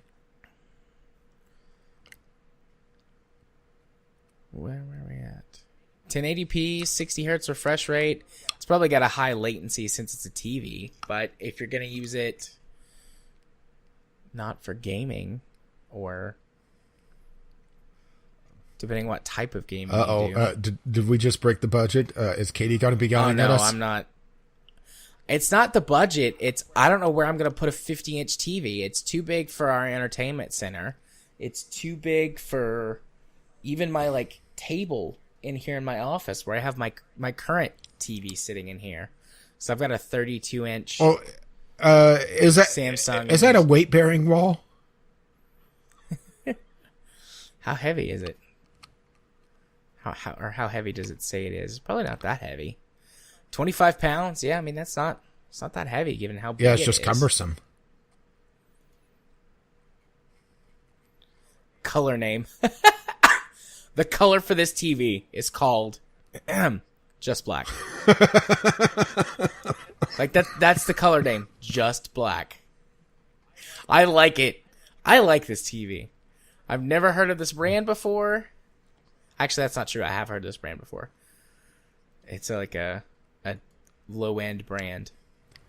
But I mean, shit. A 1080p, 60 hertz refresh rate, 50-inch LED TV for $220. I remember when I bought, this would have been 10, 12 years ago, 2008, 2006, 2005, 2006. I bought a 32-inch LCD TV. It was like $800. Although I've still got that TV. That TV's in our bedroom. It still works. They just don't make TVs like they used to. Well, obviously, they're all smart now. But yeah, it's a 32-inch, 720p, 60 hertz, low latency TV. Like that was my first thing that I bought specifically for games. I mean, I was a console gamer at the time, but I was like, I want peasant. A good TV. But I mean, you actually could play games at 60 FPS on the Xbox 360 and the PS3 because they were like, we should make a game that plays well, not that tries to get the, air quotes, highest quality pixels. Well, see, you need the highest quality pixels to be able to see the horse testicles shrinking. Also, back then, there was a lot closer parity to what the average PC player could get compared to console. Like, I mean, you could buy higher-end PC hardware, like I know that, but the average PC hardware was not as powerful as what you could do with a gaming console because of streamlining and optimization. Whereas nowadays, I mean, it's just a joke how powerful PC hardware is compared to what you could do with a console. And also a joke of how unoptimized the average AAA game is. And that would be a hell of a segue if we didn't have something in the way. It would be. It would be. We have, what was our original topic? Steam Link.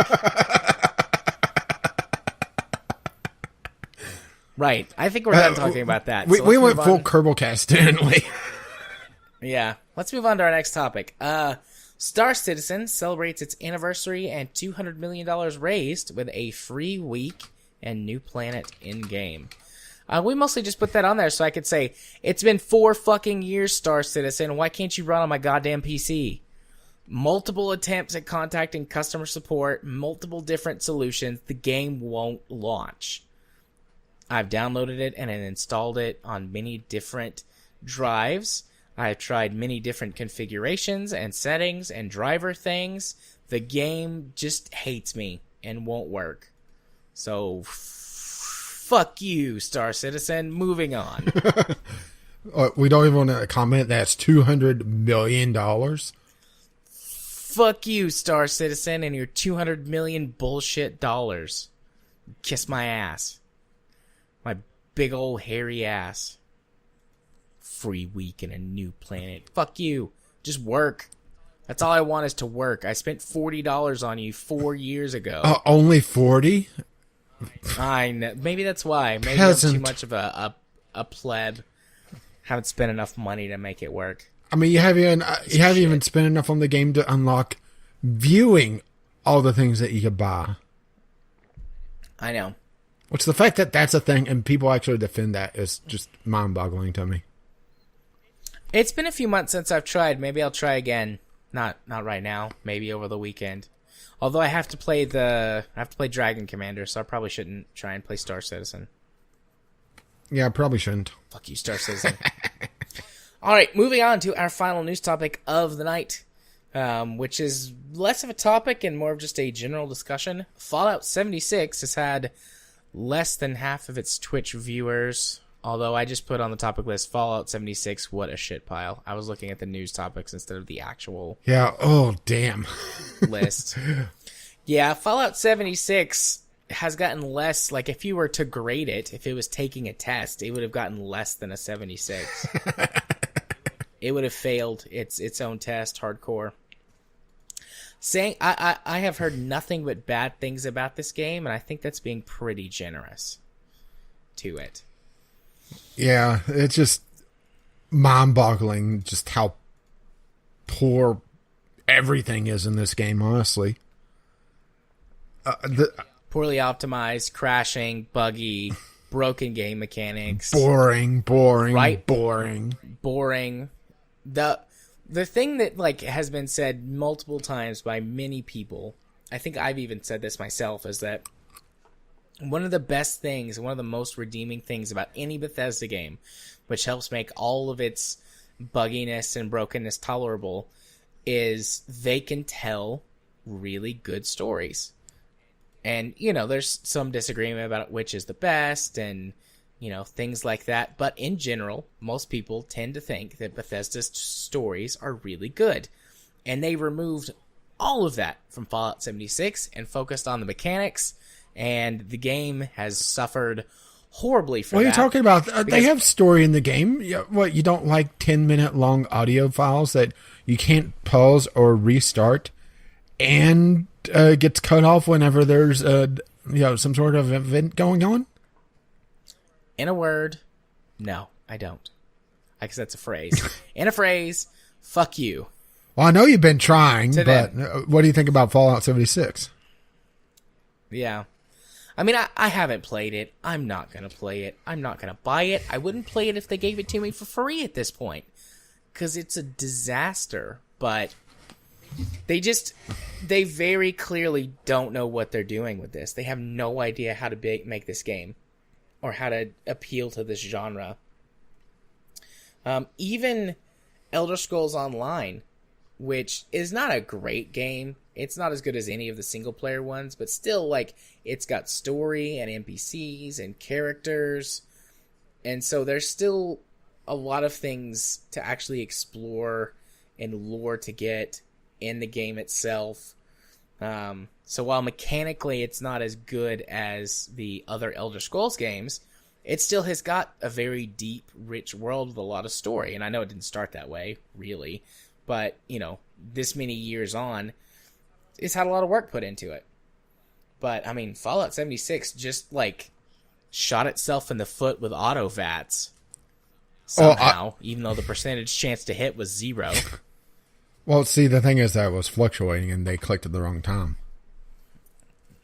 Or at the right time. Yeah, it's just, there's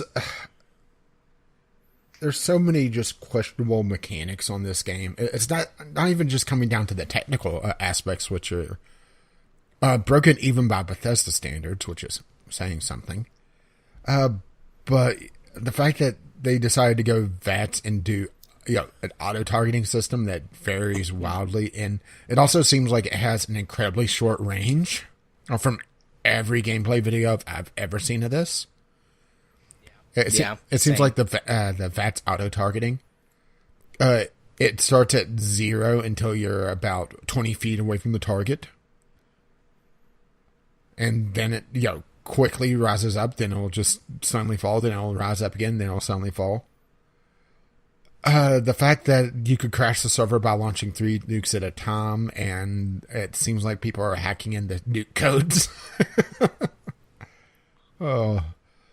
It's just, we could go on and on about this. I think they were really banking on this to be a role-play sandbox, which I have seen people doing. There's been articles about people acting as NPCs and role-playing in the Fallout universe. And I think they were banking on that being more mainstream, but this isn't Gary's mod. This isn't going to be the main focus of the game. Yeah, I mean, role players are a relatively small portion of the population for any game. And I mean, I'm not like throwing off on them. Like, if you enjoy that sort of thing, by all means, more power to you. Like, that seems like probably the best, yeah, but usually, if not only way to enjoy this game. Yeah, but usually there has to be some sort of system to build off of. And that's one of the reasons why Gary's mod is so popular about role-playing, is that you can put in any systems you want to build as a framework for your role play. For this, it's a sandbox that has no sand in it. There's nothing to play with. It's just a box. And it's not even a complete box. I mean, there's a giant side of it missing, and it's on fire, and it's somehow speed hacking because its frame rate is unlocked. Yeah. And the physics are based around the frame rate. Yeah, and now it's glitching in the ground and now flying through the air. Not some kind of server tick rate or anything like that. Oh, and now, maybe it's both. Maybe both are involved and they fight each other somehow. And now the server crashed, and because it doesn't autosave often enough, you've lost 10 minutes of game time. Yeah, I've heard that frequently from people. Multiple times from Jim Sterling. Oh. Between his YouTube videos and podcasts, I've heard many things wrong about this game from him alone. Not to mention other people like Young Ye and damn it, I'm drawing a blank on his name. The Sid Alpha? Yeah, Sid Alpha. Yeah, Total Biscuit Light. Yeah.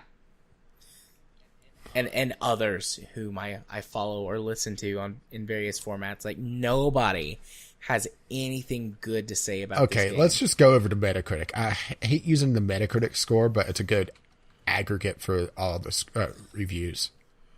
I hope it's less than 76. Just, I want it to be less than 76. Ooh! Ow! Oh, 49! What one am I looking at? I'm looking at the PC version. Oh, I'm just looking at the overall, I guess. Yeah, I don't know. It's on the front page or their homepage or whatever. The PC version has a 61. This is for PS4. 49 on PS4. Wow. That should be telling, huh? Yeah. Let's see. Let's put it this way. Well, there's also only a handful of reviews for it on PC, so that may be why. And there's 2 of them that are actually really good reviews for it. Exploring is still the most interesting part of Fallout 70. Exploring is still the most interesting part in Fallout 76. But your adventure tour is limited to empty open world, outdated graphics performance. It's more like an MMO mod of Fallout 4 rather than a brand new game work. Rated 76. Metascore 49, user score 2.8 for PS4. Rated 2.9 on Xbox the One. PC version with 2,700 reviews. And it's pretty much just all either 1s or 10s. On Xbox One, 62 Metascore, 2.4 user score. So, quite bad all around. Yeah, there was a video of a guy absolutely flipping his shit in a GameStop because they wouldn't give him a refund. Because I saw that. He, trashed the store. To be fair, that's probably the most fun he had out of Fallout 76. Yeah, probably. I do have... still, trashing a store is not cool. Yeah, I mean, it's not the GameStop's employees' fault that the game sucks. No. I mean, I do have a morbid curiosity on what they did with the map, just because I live in that area. But, that it'd be like if they did a Fallout 76 in Tennessee, you'd at least want to see what the world is like that they envisioned, right? Yeah. It does make me wonder, assuming this has the rabid, completely blonde fan base that is able to hang on to this game and, generate enough microtransactions because, of course, it has a cosmetic store. Yep, and those card packs for your perk whatevers are rife for microtransactions. They say that they're not going to put monetization in for that. They will. I would be shocked if that isn't in a roadmap somewhere, especially as a last ditch effort. Because damn. Yeah. especially especially as the game matures, because that's the other thing is that this is a live service game, and it does have the possibility. Granted, I think it's a lot longer shot of a possibility to pull a No Man's Sky where it could actually be a game after a few hundred patches. But considering the track record of Bethesda, that's why I give it a lot more of an outside possibility, because Bethesda has gotten lazy, and it really saddens me to say it, because I absolutely loved Morrowind. I enjoyed Oblivion. I wasn't as much of a fan of it, but I think I was more in with Morrowind, and maybe going back now, I'd be more favorable to Oblivion just because of modern game mechanics. But Bethesda's just gotten so lazy. Maybe they should give up the development game and just become a publisher and license out the Fallout license. And I know a game studio I'd love to see them send it to. And no, this isn't in any way connected to a game club game that we've done recently. No, not at all. And maybe actually give them a decent time frame. And not fuck them over because the Metacritic score was 1 point below, giving them a giant bonus. No, not at all. Nah, not at all. So back to what you said, Fallout being in Tennessee. I had a quick think about that while you were talking. It would be a curiosity if it's on deep discount. A Fallout game would be great in Tennessee because we have both Watts Bar, which is a nuclear power plant, and Oak Ridge, where the nuclear bomb was developed. So that would be interesting from a lore perspective. Yeah, and considering Tennessee would have been a lot more of a target. Yeah. So that would be fun. Bethesda, and do that next time. I know you're listening. You listen in, obviously. Fuck Fallout 76. Probably not anymore. Sucks. But you can fix it by making the next Fallout game be set in Tennessee. Let's do it. But you see what I mean by having a morbid curiosity about just what they did to the in that area. Yeah. And see if, like, your house is there. or something approximately where your house would be. Yeah, that would be cool. I really want American Truck to get to Tennessee eventually. Maybe they will in like 10 years as they slowly come east across the United States. They'll have to go to Chattanooga, Nashville, Knoxville. Oh, the West Virginia DLC. If they go off the interstates to some of the highways here, that would be challenge mode. Yeah. Dayton probably wouldn't show up in the map. We're too small. Yeah. Although maybe there's some manufacturing coming to Dayton in the next few years. I doubt it. Well, unless the tariffs chase it away. Yeah. Don't get you started on politics right now. Yeah, let's not do that. We've already gone long enough over. So. Yeah, well, we'll save it for post-show banter. Fallout 76 sucks. Moving on. Next on our topic list. Oh, sorry. Well, I was going to say it's Community Corner, and boy, this is going to be short. Basically, we got nothing. So if you wish to actually put some content in the Community Corner, send your emails vglpodcast@gmail.com or tweet us vglpodcast on the Twitter. Indeed. So let's doobly do one over and do a Discovery And I got one instantly. Discovery Queue says I viewed all the games for today. I had to start a new one, but every time I close it and reopen the Steam website, it says that I've viewed all my games, but if I click start a new queue, it takes me right back to where I was. So, Sunset Overdrive. That was an Xbox exclusive, wasn't it? Yes, not anymore, though.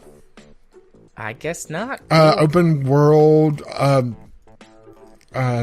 shoot 'em up, I think it was, with a little bit of Jet Set Radio mixed into it. Yeah, something like that. But it's a $20 game, so they're selling it at a discount. So, it's none of this bullshit, release it several years later at full AAA price.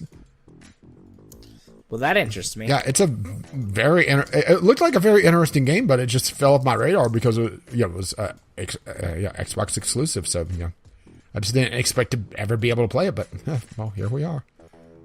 I mean, it's an Insomniac game. That should give you an idea of the quality of it, right? They typically do pretty good stuff. Yeah. So if you're into that sort of game, there you go. Ooh. Uh-oh. I've got one. I'm way behind on the games in this series, and I don't own any of them, but I need to get on it. Sword Art Online Lost Song. So it looks like this is taking place during Series 2, Season 1.5, whatever, in Alfheim Online. If you watch the show, you know what I'm talking about. If you don't, you've got no clue. But they've been releasing like one of these a year, or one of these every 6 months for the last year, couple of years. I gotta get on this. I love Sword Art Online. And that was one of the... Sword Art Online was really the show that got me back into anime after a long hiatus. Mm-hmm. And I know it's like, oh, this is cliche, mainstream anime. Well, it's mainstream because lots of people like it. Well, at least it's not Black Clover. Ugh. Is this maybe a DLC or an expansion? It's only $20. Let's see. Does it? It doesn't say you have to have the base game for it, so maybe. No, they do link to the Bandai Namco Entertainment franchise on Steam. That's new. I've never seen that particular thing before, but it doesn't look like it's the DLC. Cool. On my wish list. Okay, well, I got another one on my second draw. And kind of interesting that I used the term draw there. Thronebreaker, The Witcher Tales. Single-player, role-playing, kind of almost tabletop-esque Witcher game. Supposedly it's not doing as well as CD Projekt Red was hoping, but it looks like it's still pretty positively reviewed. Maybe it's just a case of, the name not catching on because, people see Thronebreaker, a Witcher Tale, and don't think The Witcher, right? Yeah. But isometric RPG with some sort of card battle mechanic, it looks like, according to the screenshots. Maybe Gwent. I haven't actually played Gwent, so I'm not sure if that actually is Gwent there, but if they're mixing Gwent into it, that's one thing that I'm a little shocked now that I really think about, is that we don't see many games really use the CCG mechanics in a single-player game. Right? Yeah, not really. There's a few. Yeah, there's a handful, but, you don't see that many. It's still at the point where it's a curiosity whenever it happens. So I got another one. If you're there's not too much to talk about here. Okay. Simple Rockets 2. Oh, that's supposedly really good. Yeah. I played the first Simple Rockets. I really liked it.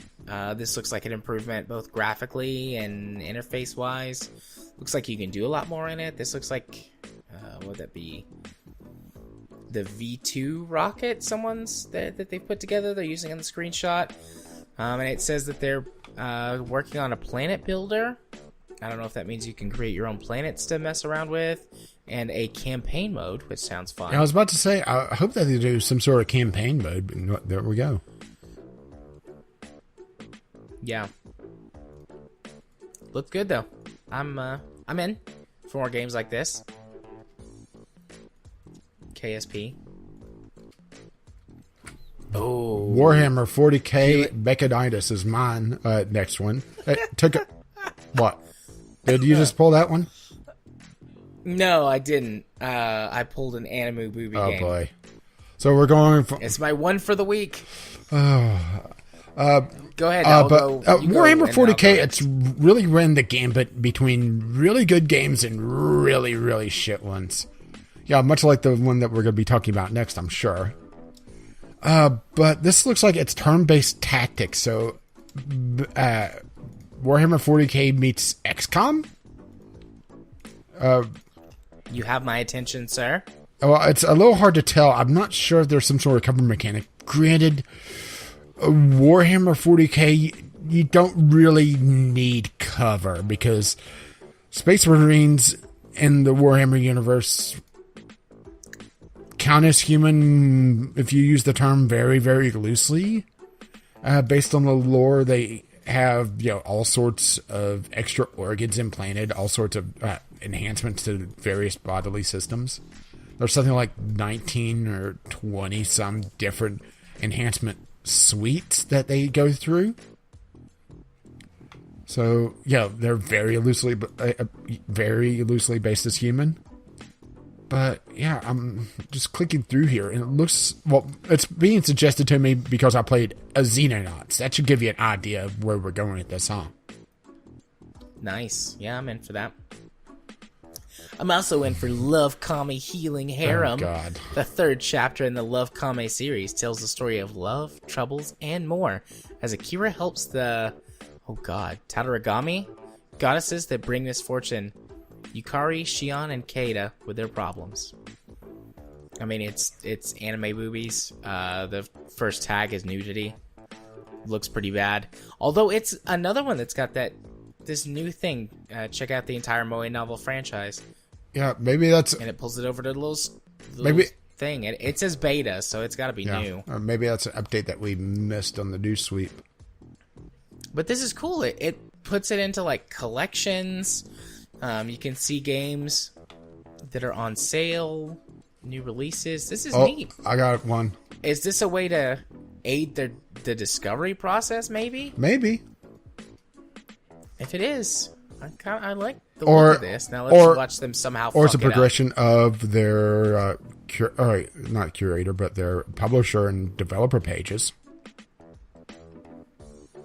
Am I up next? Yeah. So I got Star Wars Episode 1 Racer. Nice. About the only thing decent to come out of that extremely overly long pod racing sequence out of Episode 1 was the 3 or 4 total pod racing games. Most of them were pretty good. And this was the one that kicked it off. This is the Nintendo 64 variant. Not sure if they did anything to really enhance the game. I mean, the game looks very rough by today's standards, but looking at screenshots isn't really fair for this game because the game moves damn quickly. It has a... I think they up-resed it to, or give it, an HD remaster. Yeah, it does look like these screenshots are in proper resolutions, or proper modern resolutions. But look at the UI on this, and look how pixelated it looks. Yeah. I mean, it's old. I had this game for N64. Yeah, I did as well. I actually got it on clearance at Walmart for like $5. I got it as like a birthday present or something. But I mean, it was great. Yeah. This is I owned 2 or 3 of the Pod Racer games. I know there was one on there's this one on N64. There was a PlayStation 1 at least one on PS2. Okay, and there's one on PS1. Or was it also. PlayStation 2? I can't remember if it was PS1 or PS2 at that time. I mean, it could have been both. I know it. And then there was one. I know the loading times were just atrocious on it, but then again, PlayStation, right? Yeah, pulling it all off the CD. But I feel like the N64 one was the best because it gave you the most customization in terms of like being able to upgrade your pod racer, and I think it had the most racers.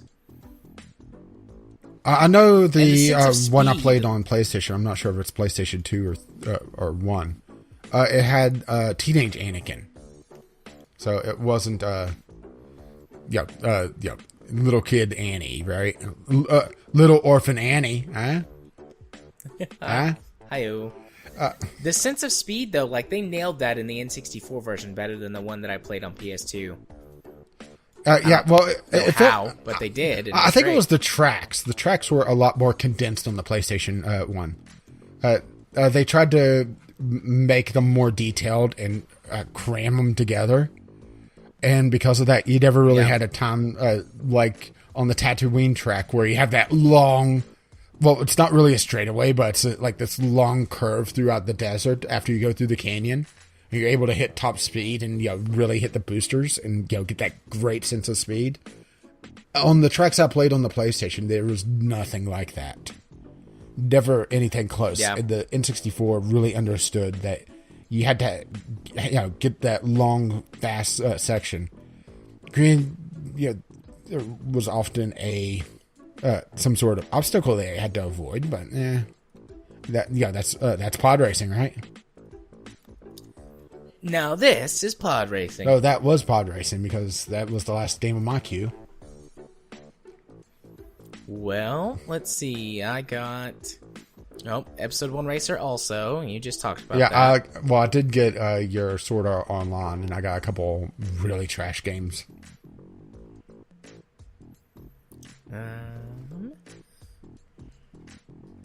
That is it for me.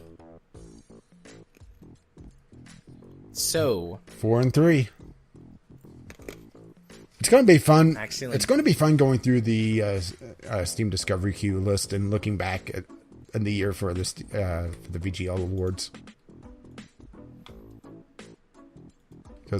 Indeed, I accidentally bit a piece off of my cough drop and ew, it's got this weird mouth taste. What, you're tasting your mouth? I guess. Nah. It's no bueno. No bueno. Cough drops are meant to be sucked, not chewed. Yeah, you're supposed to suck, not bite. Just like penises. Ah. Speaking of penises, welcome to the portion of the podcast where I go first.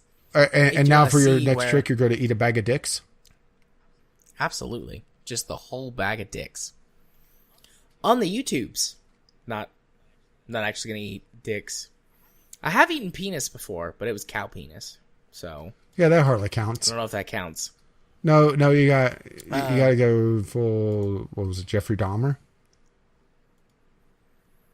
Did he eat dicks? I'm blanking on which one it was that met a guy and fed him his own dick. I don't know. I didn't sleep well the last couple of days, so I'm kind of blanking a lot today. I'm blanking a lot. You're wired as fuck. This is now in my search history. Serial killer that fed victim his own penis. All right. So, welcome to the portion of the podcast where I go first. If you want to find my things on the YouTubes, you can do so by searching for Gaming Psychologist. If you want to follow me on Twitter, you can do so at JMA4707.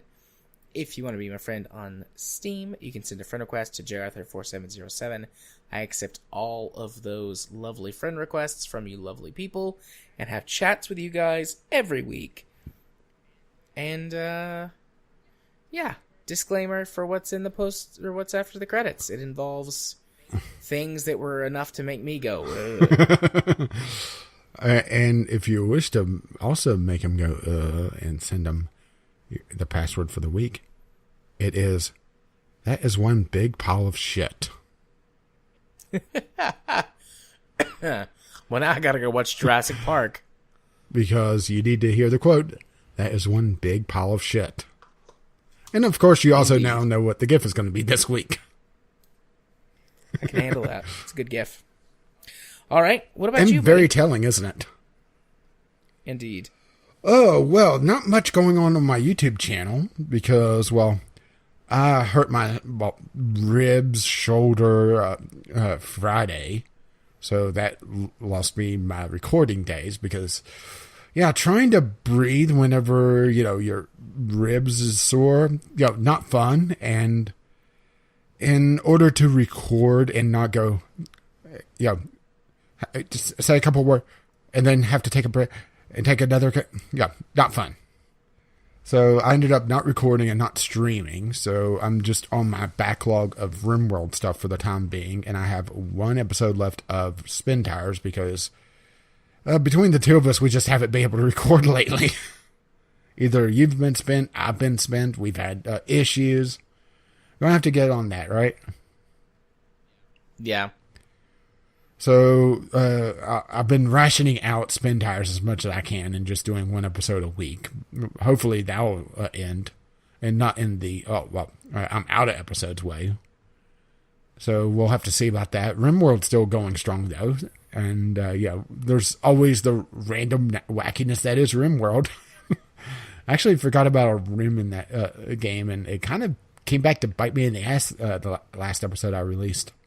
If you wish to find out more about that, you can check it out over at Gaming with Caffeine Rage on the YouTubes, or occasionally I stream on Twitch. It seems like something always gets in the way. Either I've hurt myself, or we have to record spin tires because we missed Monday, or something else. But I'll try to stream on Twitch when I can. That is caffeine_rage. And since I have far away from an actual decent schedule on that, you'll have to go over to my Twitch, Gaming with CR, and get a little bit of a forewarning, or I do mention it on Discord, but yeah, I think Twitch is the better option there, don't you think? I think so too. And something else I think is that for one, my voice is trying to give out. I talked too much in the beginning of the episode, so I had to shut up for most of it, which I'm sure that makes this a very popular episode.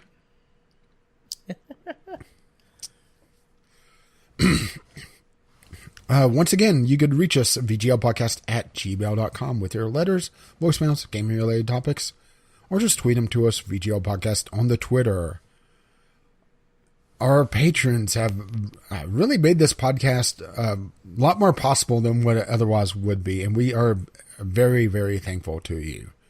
If you wish to help support the podcast, you can do so over at patreon.com/VGLPodcast, which has paid for our Podbean account, which hosts our RSS feed, our show notes, links to all our junk online, and, well, you can find that over at vglpodcast.podbean.com. But you can also find us on iTunes, Google Play, Spotify, and, well, where most decent shows are found, right?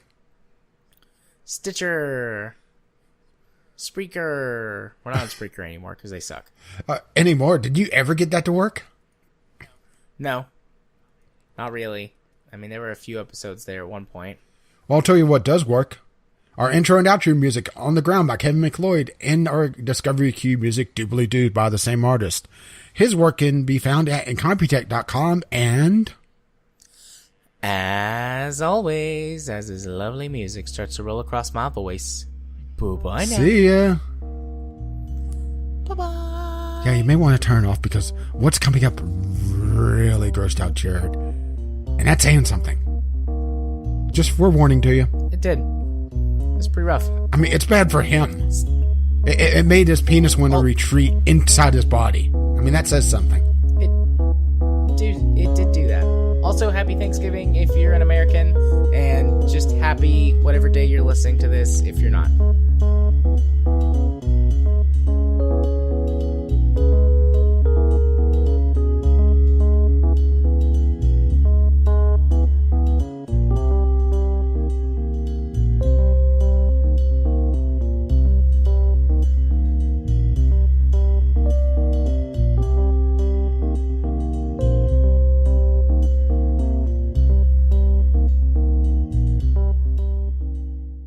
7 of the most stomach-churning cannibal killers of all time. Well, it'll be there if it's an actual story.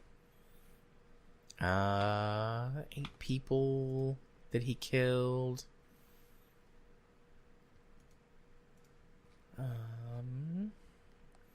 Oh God. This dude like killed people while he was fucking them, and then he would eat Basic them. Instinct. Oh gee, he would eat the uteri of his female victims and the testicles of his male victims. Damn. Well, at least he didn't discriminate. So he had that going for him, which is nice.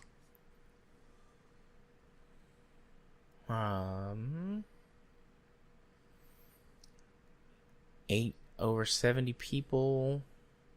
Boy, he was hungry. Oh, this guy ate human meat that he grilled with lemons. Bastard! You're supposed He to grilled the lemons. You're supposed to use lime. Or maybe oranges, but only if they're Asian. Is that racist? Oh god, no! Here it is. Armin Maiwas? Okay, Muse? so I was just grabbing a name at random, but hey, it's a thing. Yeah, he cut off this guy's penis and made him eat it, and then he couldn't eat it raw. Then the guy cooked it and fed it to him. Then he fed the rest of it to his dog, and then the serial killer gave the guy a cocktail to numb the pain, and then killed him. Boy, it didn't start off with the cocktail? No, he did not.